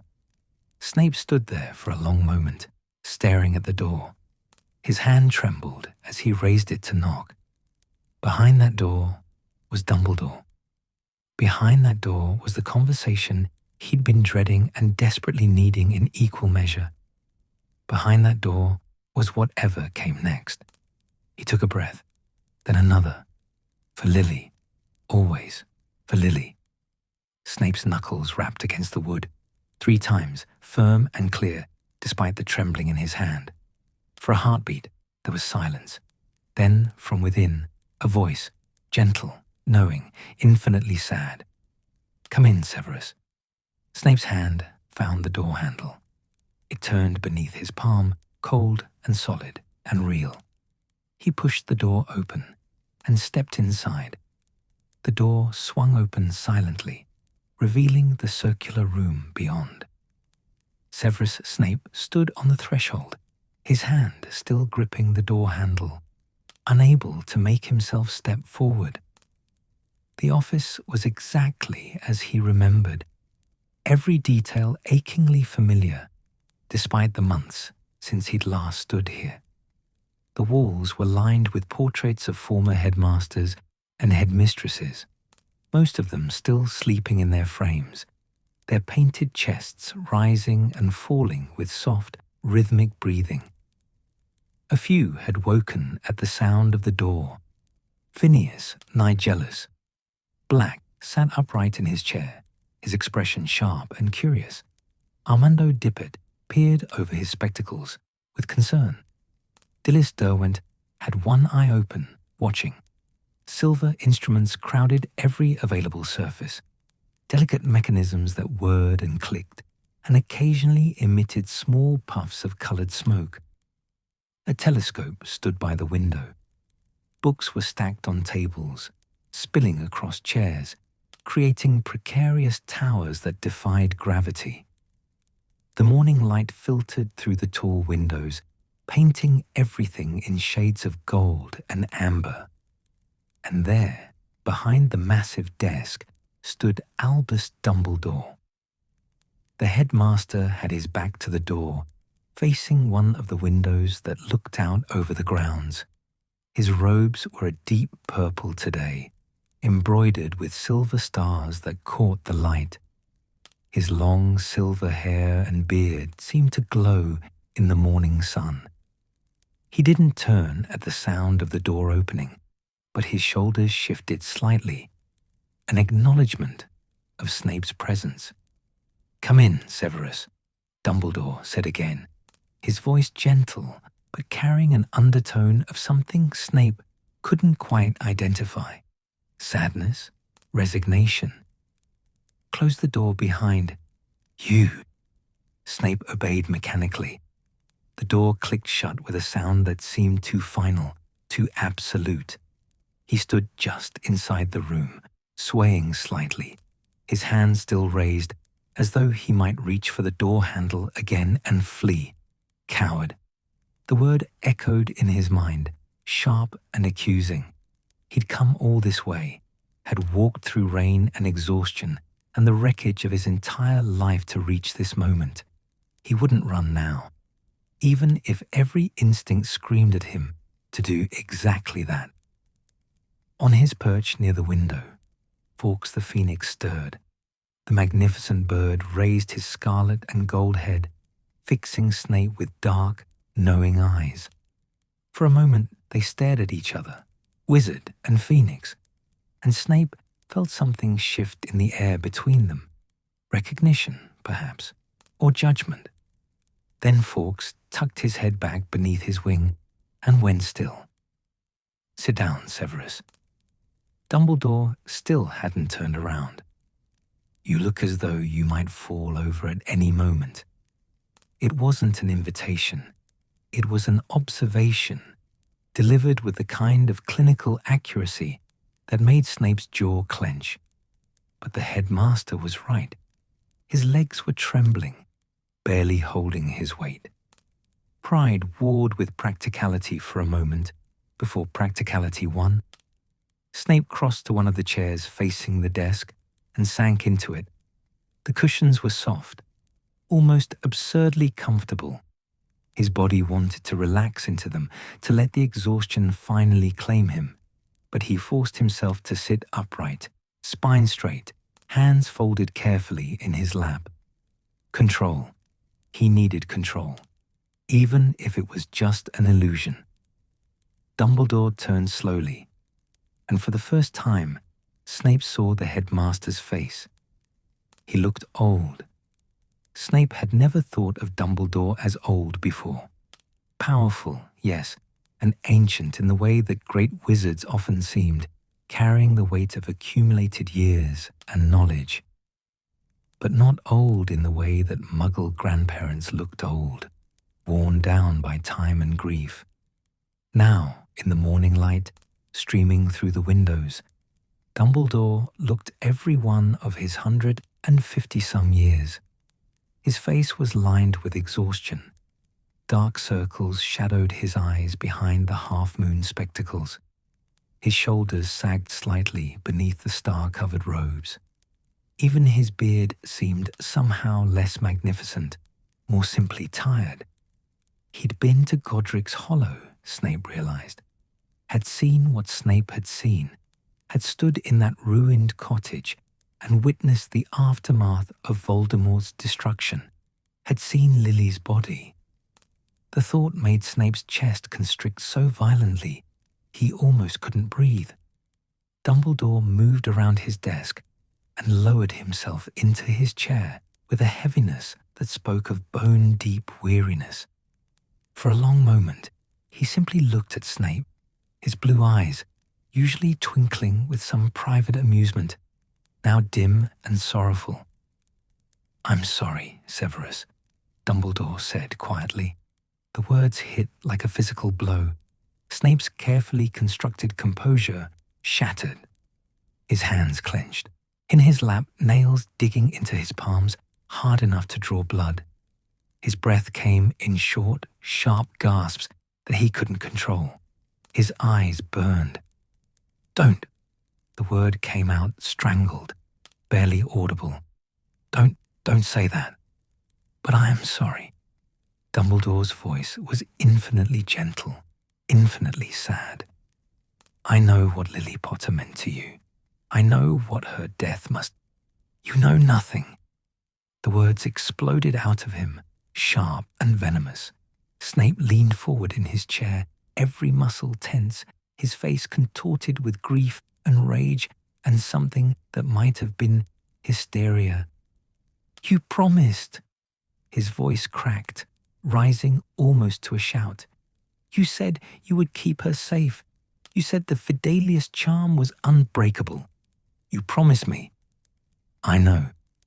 Dumbledore didn't flinch from the accusation. "I know what I promised, Severus, and I failed."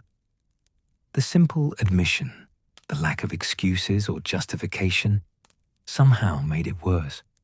Snape wanted anger, wanted denial. I wanted something to push against, something to fight. But Dumbledore was offering him nothing except quiet acknowledgement of failure, and that left Snape with nowhere to direct the rage boiling inside him. How? The word came out broken. How did he find them? The secret keeper, Peter Pettigrew. Dumbledore's voice was heavy. Not Sirius Black, as everyone believed. They switched at the last moment, thinking it would be safer. Peter betrayed them to Voldemort. Pettigrew. The name meant nothing to Snape. Another one of Potter's friends, presumably. Another marauder. But this one had been a traitor, had sold them out, had led Voldemort straight to Lily's door. The rage that surged through him was so intense It felt like fire in his veins. "Where is he?" Snape's voice was low, dangerous. "Where is Pettigrew?" "Dead, most likely." Dumbledore sighed, removing his spectacles to rub his eyes. Sirius Black tracked him down last night. There was a confrontation in a Muggle street, an explosion. 12 Muggles killed, along with Pettigrew. Nothing left of him but a finger. Black is in Azkaban now. Good. Snape's hands were shaking. "I hope he rots there. I hope—" He stopped, the words dying in his throat. Because what did it matter? Pettigrew was dead. Black was imprisoned. Voldemort was destroyed. And none of it would bring Lily back. The rage drained away as quickly as it had come, leaving only the familiar emptiness. Snape slumped back in his chair, suddenly boneless. "She's really gone," he whispered. I kept thinking maybe it was a mistake, maybe—" "I know. I saw her." The words came out flat, emotionless. "At Godric's Hollow, I held her. She was so—" His voice broke. "She was so cold, Albus." Dumbledore said nothing. What could he say? There were no words that could make this better, no platitudes that could ease the pain of what Snape had witnessed. The silence stretched between them, heavy with grief. One of the portraits on the wall, a witch with kind eyes and greying hair, made a soft sound of sympathy. Snape didn't look up. Couldn't. If he met those painted eyes, if he saw pity reflected there, he thought he might shatter completely. "The boy survived," Dumbledore said finally, his voice careful. "Harry, Lily's son." Snape's jaw tightened. "I know. He's safe now. I've placed him with Lily's sister." "What?" Snape's head snapped up, his exhaustion momentarily forgotten. "You gave him to Petunia?" "She's his only living blood relative. The protection Lily's sacrifice provided—" "Petunia hates magic." Snape was on his feet now, though he didn't remember standing. His hands gripped the edge of Dumbledore's desk, knuckles white. "She hates everything about the wizarding world. She'll make the boy's life miserable." "Perhaps." Dumbledore's voice was maddeningly calm. "But she will keep him alive, Severus. Lily's blood runs in Petunia's veins.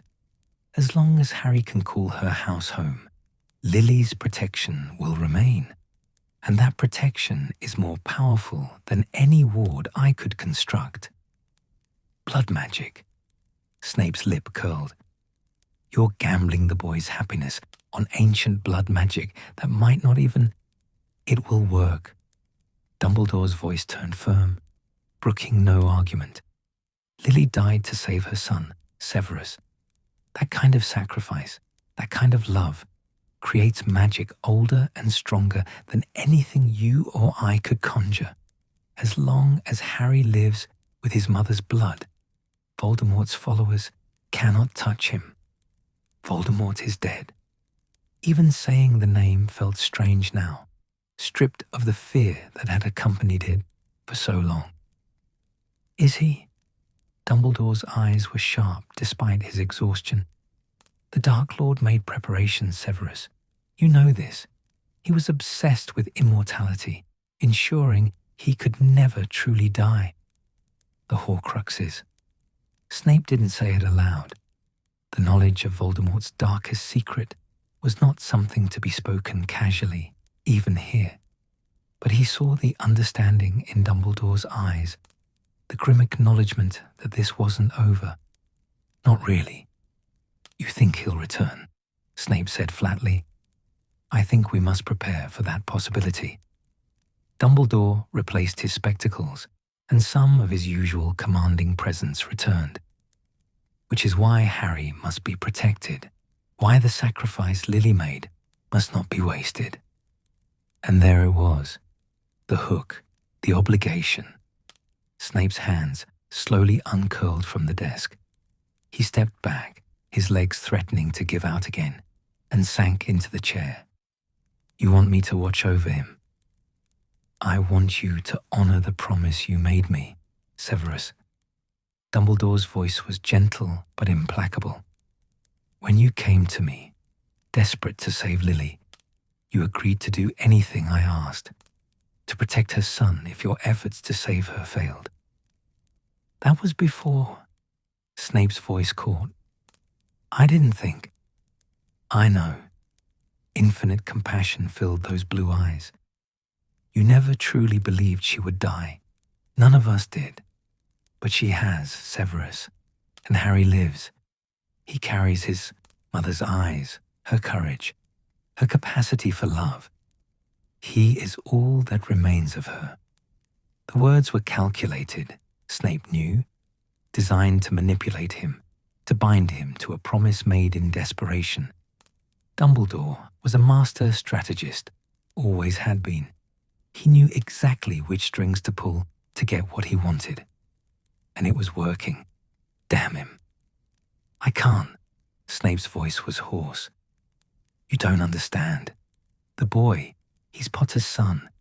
He'll look like James. He'll act like James. He'll have his mother's eyes, Dumbledore said softly. Snape flinched as though struck.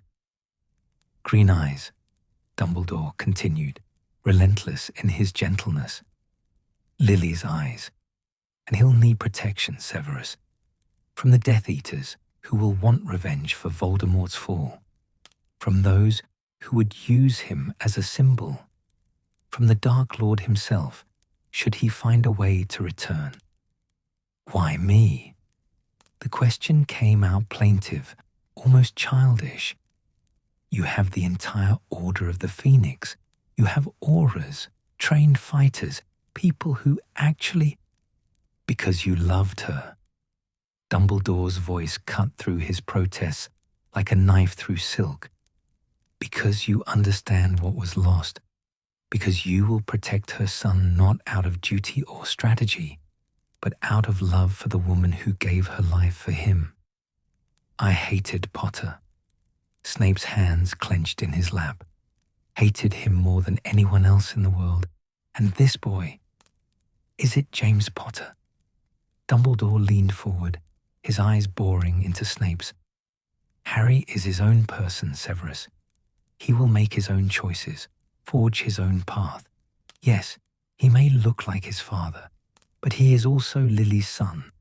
Her love, her sacrifice, her legacy. The word hung in the air between them, weighted with meaning. Legacy. What did Snape have left, if not this? What purpose could possibly remain in the wreckage of his life, except to honor the memory of the woman he'd loved and failed? How? The word came out broken. How am I supposed to protect him? By living, Dumbledore said simply. By surviving the aftermath of Voldemort's fall. By ensuring that when the Death Eaters are rounded up and tried, you are protected. By remaining at Hogwarts, where you can watch over Harry when he comes of age to attend school. The Ministry will accept my testimony that you were acting as my spy. Dumbledore's voice was firm. That you provided crucial intelligence throughout the war. That you risked your life repeatedly to pass information to the Order of the Phoenix. Did I? Snape laughed, a bitter sound. I can't remember a single useful thing I did. Can't remember any intelligence I passed that made a difference. You warned me about the Longbottoms. Dumbledore's voice was gentle. We were able to evacuate them from their home before the Lestrangers arrived. Frank and Alice Longbottom are alive because of the information you provided. Snape had forgotten that. Or perhaps he'd deliberately not let himself remember. It was easier to think of himself as useless, as having accomplished nothing, than to acknowledge the small victories that meant nothing in the face of Lily's death. It wasn't enough, he whispered. No. Dumbledore didn't try to argue. It wasn't. But it was something, Severus. And going forward, protecting Harry will be something. It won't bring Lily back. It won't undo your mistakes or ease your grief. But it will honor her sacrifice. It will ensure that her death meant something. A soft pop interrupted the heavy silence. Nipsey appeared in the center of the office, holding a silver tray laden with tea things and what looked like toast with marmalade. She set it carefully on the desk, bobbed her head, and disappeared again before either wizard could speak. Dumbledore gestured toward the tray. "Eat something, Severus. You look half dead." "I feel fully dead," Snape muttered, but he reached for a piece of toast anyway. His hands were shaking so badly he could barely hold it. The first bite tasted like ashes in his mouth, but he forced himself to chew and swallow. His body needed fuel, even if his mind rejected the idea of nourishment. Dumbledore poured tea, 1 cup for Snape, 1 for himself, and added sugar to both, without asking. The familiar ritual was oddly comforting. How many conversations had they had over tea in this office? How many reports had Snape delivered while nursing a warm cup between his palms? "There's something else," Dumbledore said after a moment. "Something I need you to understand before you make your final decision." Snape looked up, toast forgotten in his hand. "Your role as protector cannot be public." Dumbledore's voice was serious. "In fact, it must be quite the opposite. To the world, to the ministry, to the staff here at Hogwarts, to Harry himself when he's old enough to understand. You must appear exactly as you have always appeared, cold, severe, perhaps even cruel." "Cruel?" Snape's brow furrowed. "You want me to be cruel to a child?" "I want you to be realistic," Dumbledore corrected. "If Voldemort returns, and I believe he will be watching Harry closely. Anyone who shows too much interest in the boy, too much care, will be suspect. The Dark Lord knew you petitioned him to spare Lily Potter. If he sees you coddling her son, he will know you've betrayed him completely." "He already knows I betrayed him." Snape's voice was flat. "I'm the one who told you about the prophecy." Surely he realized. Voldemort was consumed by his quest to destroy Harry Potter. He likely didn't stop to consider how I knew to protect the family. Dumbledore sipped his tea thoughtfully. And even if he suspected, there were many Death Eaters who could have passed that information. But if you're seen protecting Harry, being kind to him, showing any sort of favoritism, that will confirm beyond doubt that you turned against the Dark Lord for personal reasons. And that would put the boy in danger, Snape finished quietly. "Yes." Dumbledore's eyes as sad. "I'm asking you to protect Harry from the shadows, Severus, to watch over him without him ever knowing, to ensure his safety while he believes you hate him. It's a terrible burden, and I wouldn't ask it of you if I saw any other way." "Let me understand this correctly." Snape set down his teacup with exaggerated care. "You want me to spend the next, 10 years? 16 years? Protecting James Potter's son while making sure that son believes I despise him, while everyone around me believes I'm exactly what I appear to be, a bitter, cruel man with no redeeming qualities." Yes. The simple affirmation hung in the air. Snape laughed, a short, sharp sound devoid of humor. "You're asking me to become my father." Dumbledore's expression flickered, surprise perhaps, or recognition. "I'm asking you to play a role, Severus. There's a difference." "Is there?" Snape leaned back in his chair, exhaustion pulling at every muscle. My father was cruel because that's who he was. You're asking me to be cruel deliberately, methodically. I'm not sure which is worse. Your father was cruel to satisfy his own rage. Dumbledore's voice was firm. I'm asking you to appear severe to protect a child. Intent matters, Severus. Does it? Snape closed his eyes. Will it matter to the boy when I'm taking points from his house? When I'm giving him detentions? When I'm looking at him with the same contempt I had for his father?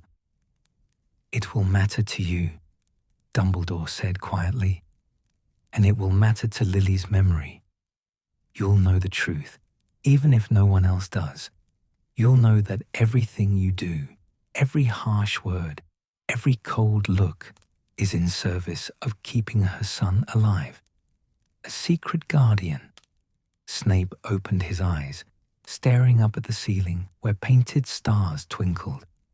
A protector who can never be acknowledged, maintaining a facade of hatred to hide a promise made out of love. Yes, for how long? Until Harry is safe. Dumbledore paused. Until Voldemort is truly defeated, not just temporarily vanquished, until the boy no longer needs protection, however long that takes. Years then, possibly decades. Yes. Snape turned his head to look at Fawkes. The phoenix had emerged from beneath his wing and was watching him with those dark, knowing eyes. As their gazes met, Fawkes sang. A single note, crystalline and pure, that seemed to resonate in Snape's chest. The sound brought tears to his eyes. He thought about Lily, about her green eyes and bright laugh, and the way she'd looked when she cast her Patronus, joyful and powerful and absolutely alive. He thought about the photograph in his pocket, creased and water-stained, showing her with a baby in her arms and happiness written across her face. He thought about her body lying cold in that ruined nursery, about her sacrifice, about her love for her son. What would she want? The answer was obvious. Lily would want her son protected. I would want him to grow up safe and loved and whole. She died to give him that chance. And Snape had failed her in every way that mattered, had called her the worst thing he could call her, had joined the very movement that wanted people like her dead, had delivered the prophecy that set Voldemort on her trail.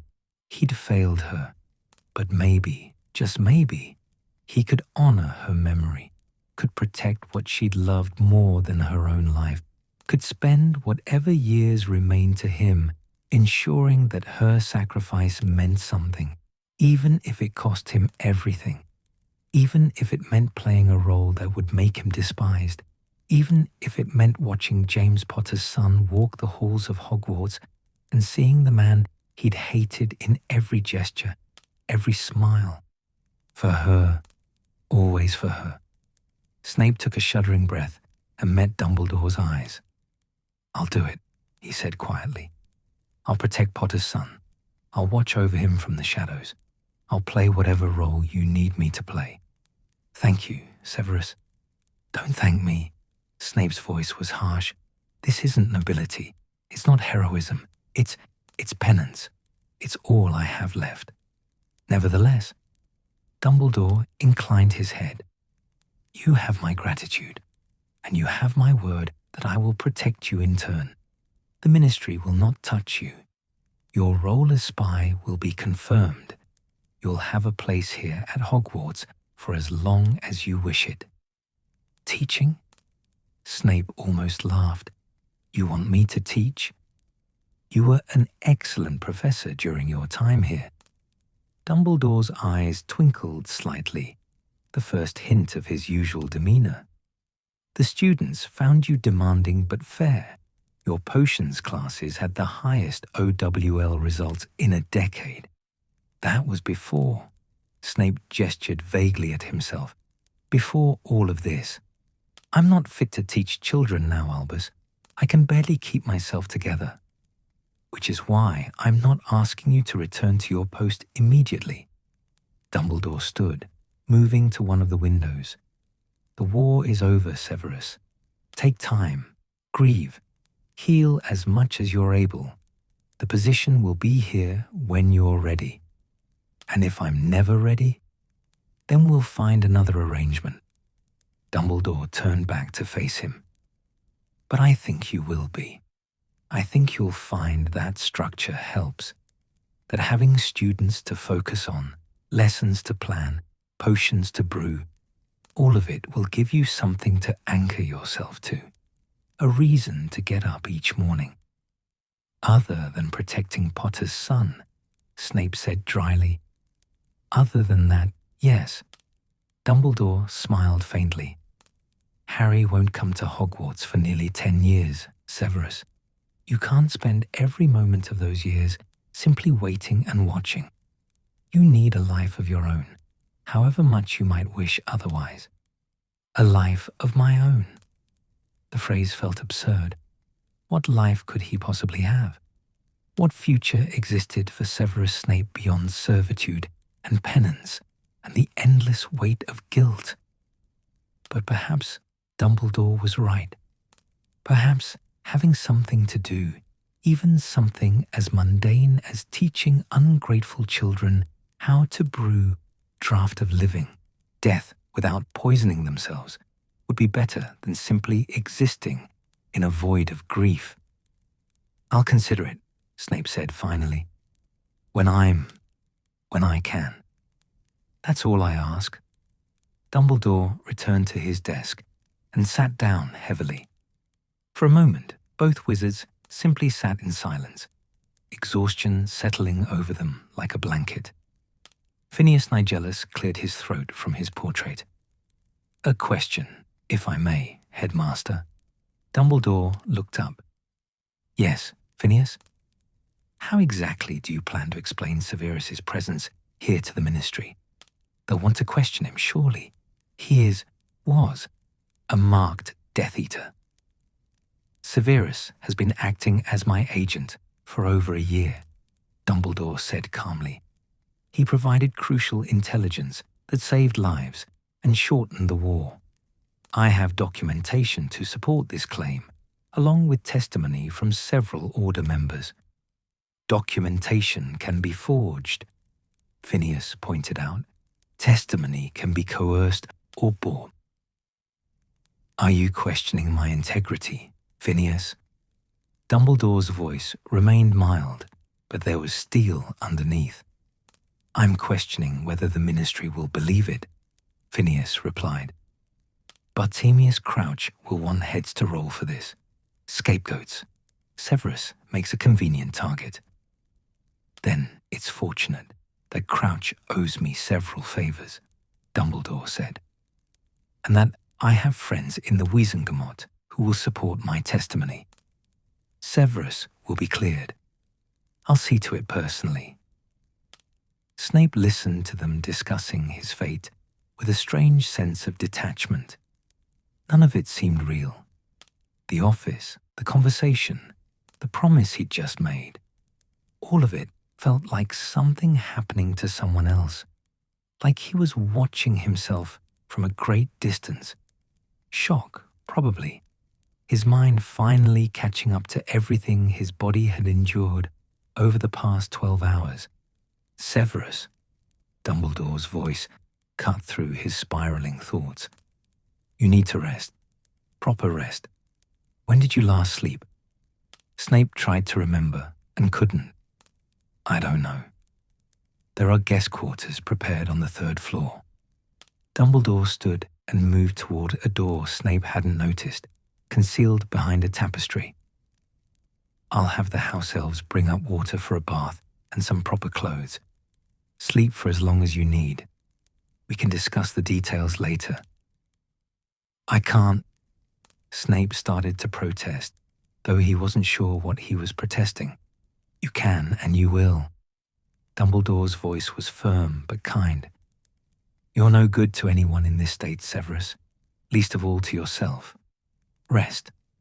Let your body recover. The world will still be here When you wake, the world would be here, but Lily wouldn't. The thought was a knife between his ribs, sharp and sudden. Snape's breath caught. His hands gripped the arms of his chair.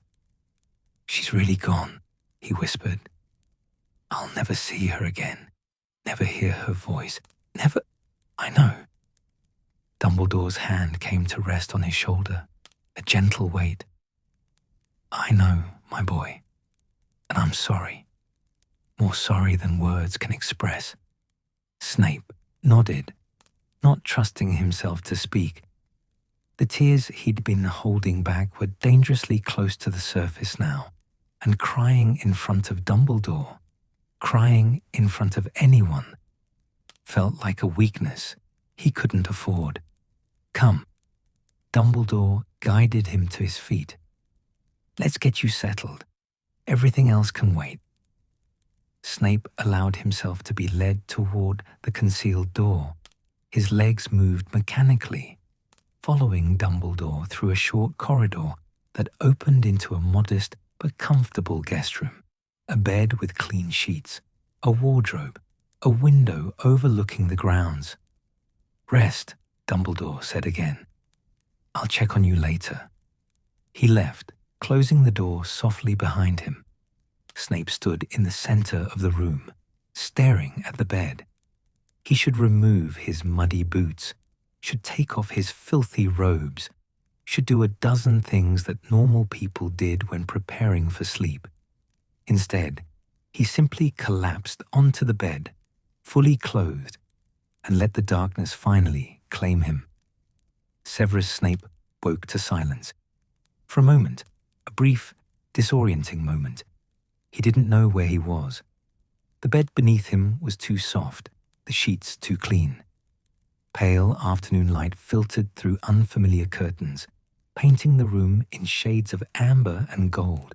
His body ached with a deep, bone-weary exhaustion that suggested he'd been unconscious for hours. Then memory returned in a crushing wave. Lily, Godric's Hollow, the promise. Snape closed his eyes and willed himself back to sleep, back to the merciful oblivion, where he didn't have to remember, didn't have to feel. But his mind was already awake, already circling back to the conversation in Dumbledore's office, to the words he'd spoken, to the commitment he'd made. "I'll protect Potter's son." The words echoed in his skull, taking on weight and texture until they felt like chains wrapping around his chest. What had he done? Snape forced himself to sit up, moving slowly, carefully, as though sudden motion might shatter what remained of his composure.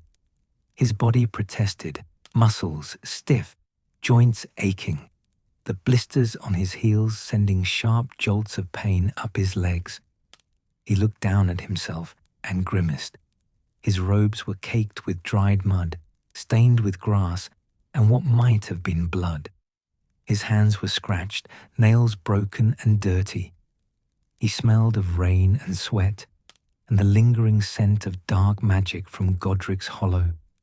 A basin of water sat on a small table near the window, still steaming, which meant the house elves had refreshed it recently. Clean clothes were draped over a chair. Someone had been checking on him while he slept. The thought made his skin crawl. He didn't want care, didn't deserve it, but his body's needs were impossible to ignore. With mechanical efficiency, Snape stripped off his ruined robes and washed as best he could with the basin and a cloth. The water turned grey, then brown, then nearly black as he scrubbed away the accumulated grime of the past day. The physical act of cleaning felt strange, like trying to wash away sin with soap and water. It didn't work. The clean clothes fit reasonably well. Black trousers, a white shirt, a simple black waistcoat. Professor's attire, though less formal than what he'd worn during his brief tenure teaching here. He dressed slowly, his fingers clumsy with the buttons.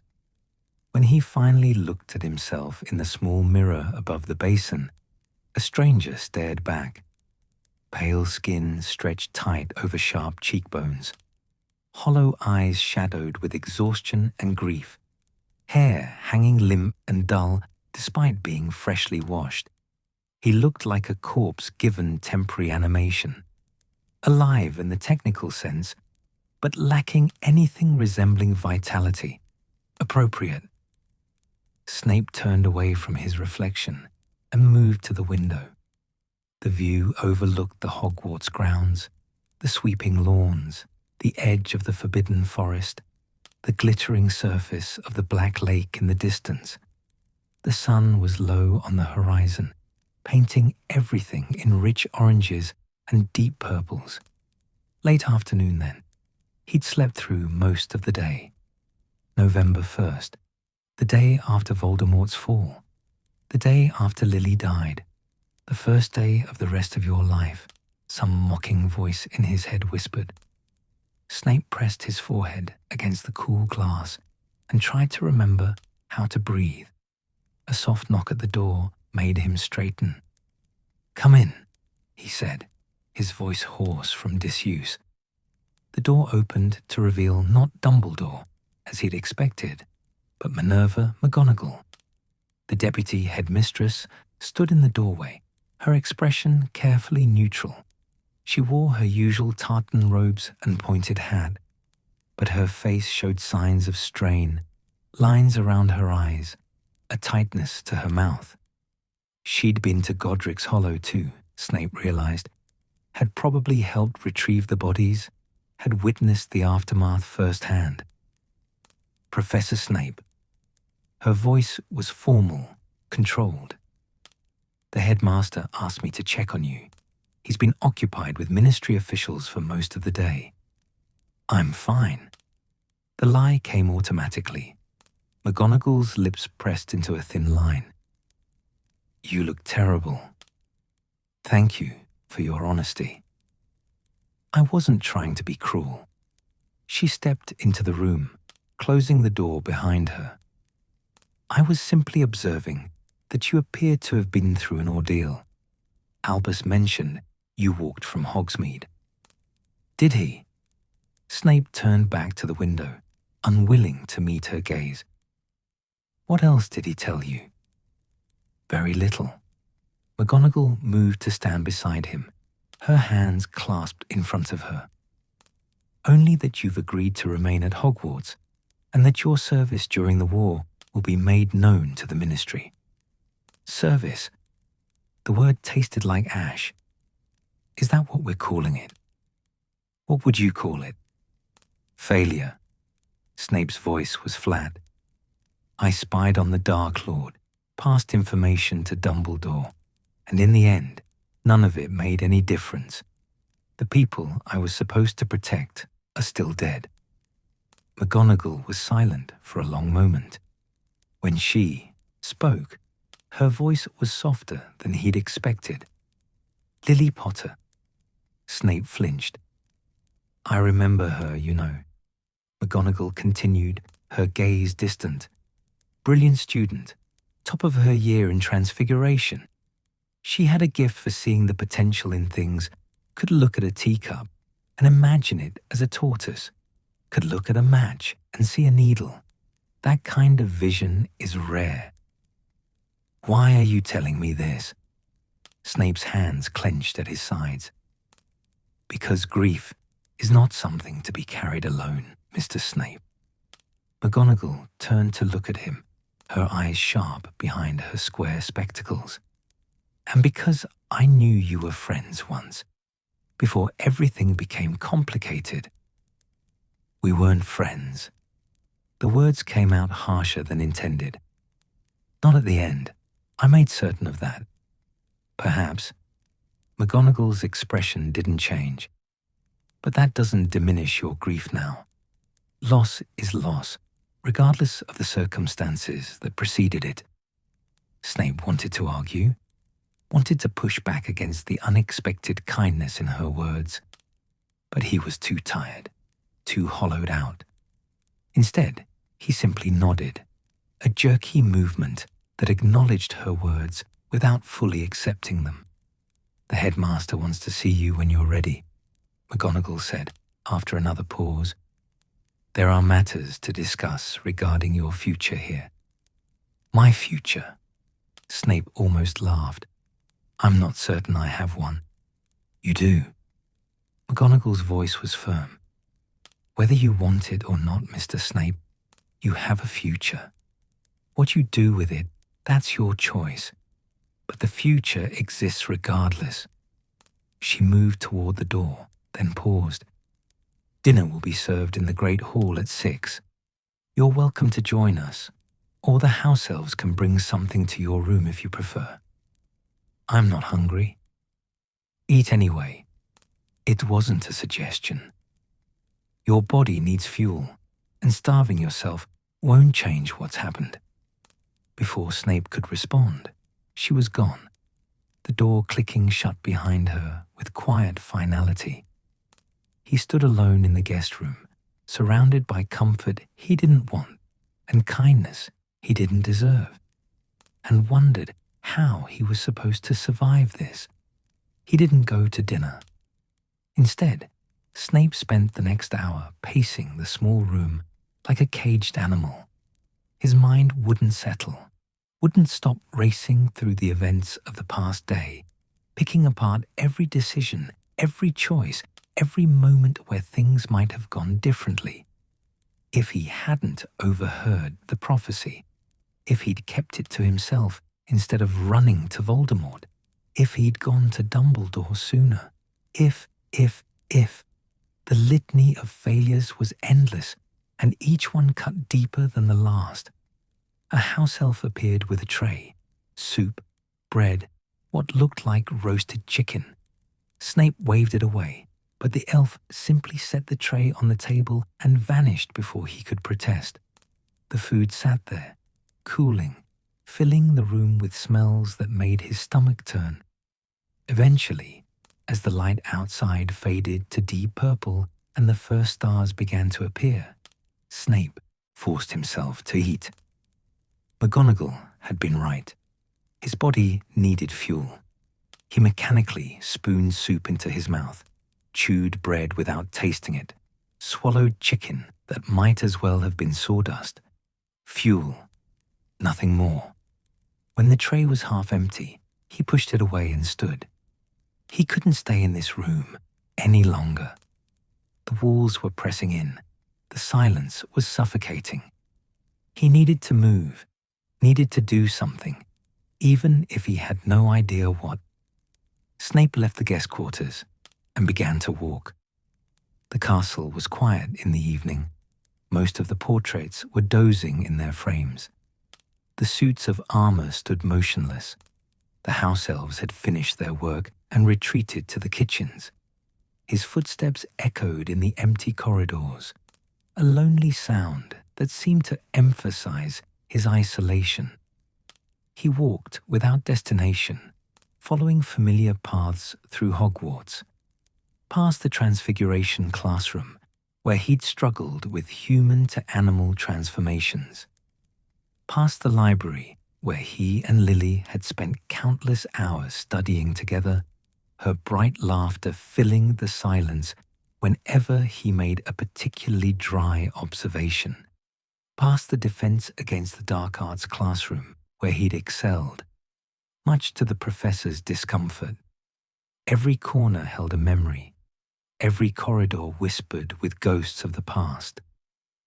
Snape found himself climbing stairs without conscious thought, ascending higher and higher into the castle, until he reached a narrow hallway he recognized, the astronomy tower.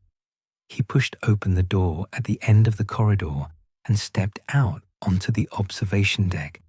The night air was cold and sharp, carrying the scent of approaching winter. Above, the sky was clear, a vast expanse of stars scattered across the darkness like diamonds on velvet.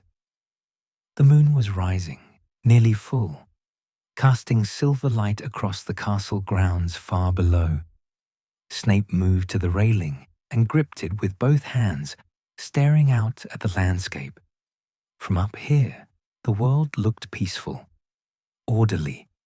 The lake reflected the moonlight like a mirror. The forest was a dark mass on the horizon. Hogsmeade's lights twinkled in the distance. Everything in its place, everything as it should be. Lies. Nothing was as it should be. The world was fundamentally broken, and no amount of starlight or moonlit beauty could hide that fact. I wondered if I'd find you here. Snape didn't turn. He'd heard Dumbledore's footsteps on the stairs and had known the headmaster would seek him out eventually. The astronomy tower was always a favourite retreat of yours, Dumbledore continued, moving to stand beside him at the railing. Even as a student, you'd come up here to think, to escape. To be alone, Snape said pointedly. Ah, Dumbledore's eyes twinkled faintly. But you see, Severus, that's precisely why I'm here. Because being alone is not always what we need, even when we think it is. I don't want company. I know. Dumbledore looked up at the stars. But you need it nonetheless. Grief has a way of convincing us that isolation is safe, that if we pull away from others, we can't be hurt again. But isolation doesn't heal, Severus. It only makes the wounds fester. Snape's jaw tightened. Did you come here to philosophize, or was there something specific you wanted? Both, actually. Dumbledore's voice turned more serious. The Ministry has been here today. Bartemius Crouch and several members of the Wizengamot. They wanted to know about you, your role during the war, your current status, whether you pose a threat. And what did you tell them? The truth, that you've been acting as my agent for over a year, that you provided intelligence that saved lives, that you are under my personal protection and will remain at Hogwarts. Did they believe you? Some did. Others were skeptical. Dumbledore paused. There will be a hearing, a formal inquiry into your activities. You'll need to testify under Veritaserum. Snape's hands tightened on the railing. When? A week from now. That gives you time to prepare, to rest, to what?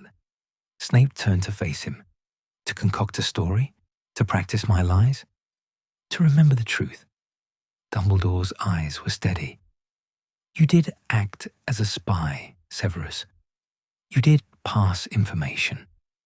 The fact that you also harbored doubts, that you struggled with your choices, that you were motivated by personal concerns rather than ideological ones, none of that changes the essential facts.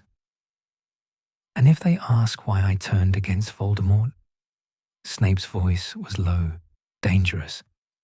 If they demand to know what changed my mind, you'll tell them that you were horrified by his cruelty, that you realized the Death Eater's vision for the wizarding world was not what you wanted, that you saw innocents being murdered and decided you could no longer be complicit.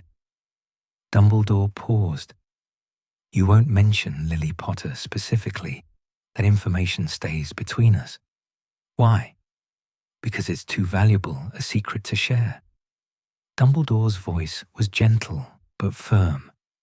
If Voldemort returns, and I believe he will, he cannot know that you turned against him to save a Muggle-born witch, that you loved her, that you would have done anything to protect her. That knowledge would make you useless as a spy in the future. I'm already useless. Snape turned back to the stars. The Dark Lord is gone. What good is a spy without a master to spy on? The Dark Lord is diminished, not gone.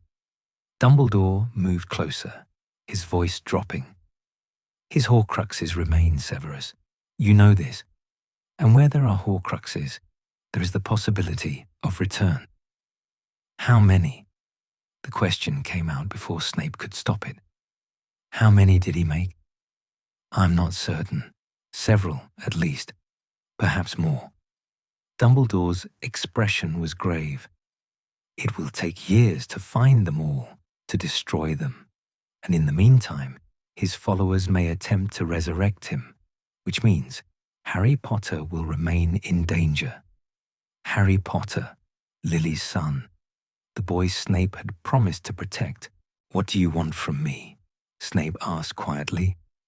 "Beyond the obvious, beyond watching over the child, what role am I supposed to play in all of this?" "Whatever role you're capable of playing." Dumbledore's hand came to rest on his shoulder, a gentle weight. "For now, that means surviving, healing as much as you're able. When you're ready, it means returning to teaching, being present at Hogwarts so that when Harry arrives, you'll be here to watch over him. And if Voldemort returns before then we'll face that challenge when it comes." Dumbledore squeezed his shoulder once before releasing it. "But for now, Severus, your task is simpler. Live, one day at a time, 1 hour, if that's all you can manage. Live." The command, because that's what it was, despite the gentle delivery, settled over Snape like a sentence. He was being ordered to survive, to continue existing in a world without Lily, to wake up each morning and somehow find a reason to keep going. "I don't know if I can," he whispered. "You can." Dumbledore's voice was absolute. "Because you promised. Because Lily's sacrifice deserves to be honored. Because somewhere in Surrey, a little boy with green eyes is sleeping in his aunt's house, unaware that his mother's love saved him. And he'll need you, Severus. Not now, perhaps. Not for years. But eventually, he'll need the protection only you can provide."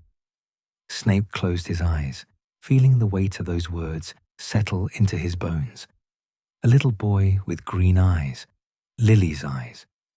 What if I fail again? The question came out broken. What if I can't protect him? What if I? Then you'll have tried. Dumbledore's voice was gentle. And trying, Severus, is all any of us can do. We make our choices, we do our best, and we hope that it's enough. Sometimes it isn't. Sometimes we fail despite our best efforts. But we try anyway, because the alternative, giving up, walking away, is worse. Is it? Snape opened his eyes and looked at the headmaster. Is it really worse than spending the rest of my life in service to a promise I made in desperation? Playing a role, pretending to be something I'm not, or perhaps pretending not to be something I am. I'm not even sure anymore. Then discover who you are. Dumbledore smiled faintly. You're not the boy who joined the Death Eaters, Severus. That person died the moment you learned Lily Potter was in danger, but you're not yet whoever you'll become. Right now, you're in between, transitioning, and that's a painful place to be, but it's also full of possibility. I don't want the possibility. Snape's voice was harsh. I want her back. He stopped, unable to continue, because what he wanted was impossible, and saying it aloud only emphasized the futility of his grief. Dumbledore said nothing. He simply stood beside Snape in comfortable silence, looking up at the stars, waiting. The minutes stretched. Finally, Snape spoke again. What do I do? Tomorrow? Next week? How do I continue? One step at a time. Dumbledore's voice was matter-of-fact. Tomorrow, you'll eat breakfast. You'll walk the grounds, perhaps. You'll begin to rebuild your strength. Next week, you'll testify at the hearing. You'll tell your story. And after that, he paused. After that, we'll see. Perhaps you'll return to teaching. Perhaps you'll need more time.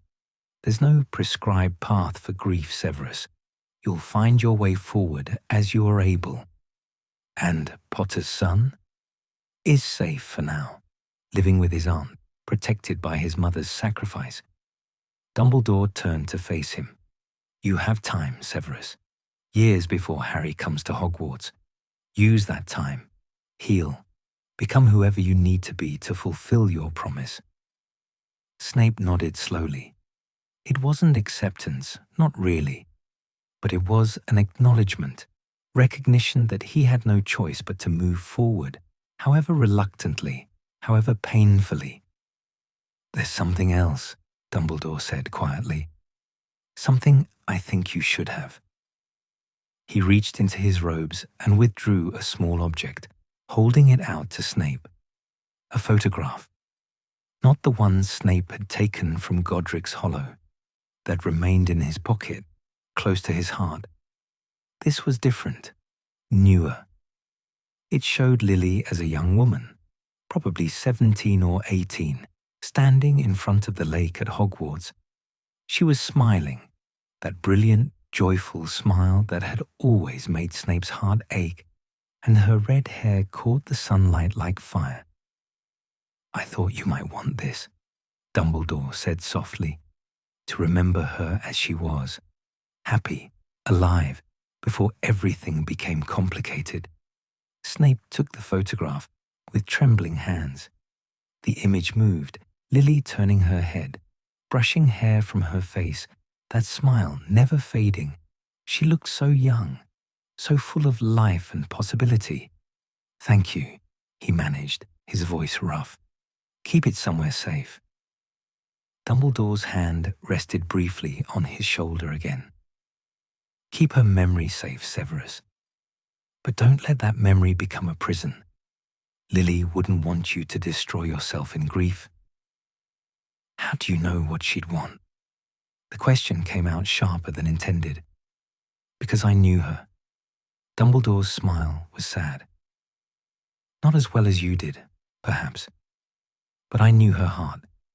And I know she valued life, valued kindness, valued the possibility of redemption. She wouldn't want you to give up. She'd want you to live, to protect her son, to become someone she'd be proud to have known. Someone she'd be proud of. The phrase echoed in Snape's mind, taking root. He'd spent so many years making choices that drove her away, that made her ashamed to have known him, that destroyed any possibility of redemption in her eyes. Maybe, just maybe, he could spend the rest of his life making different choices. Choices that would honor her memory. Choices that would protect what she'd loved. Choices that might, in some small way, make up for the catastrophic failures that had led to her death. It wouldn't bring her back. It wouldn't ease his guilt. But it would be something. A purpose. A reason to keep breathing when every breath felt like betrayal, simply because he was alive and she wasn't. Snape carefully tucked the photograph into his pocket, beside the one from Godric's Hollow. 2 images of Lily, one showing her joy, the other showing her love for her son. Bookends of a life cut tragically short. I'll try, he said, finally, the words heavy with reluctant commitment. I'll try to be whatever I need to be, for her son, for the promise I made. That's all I ask. Dumbledore smiled, genuine warmth in his eyes. Come, it's late, and you're still exhausted. Let's get you back to your quarters. Tomorrow will come soon enough.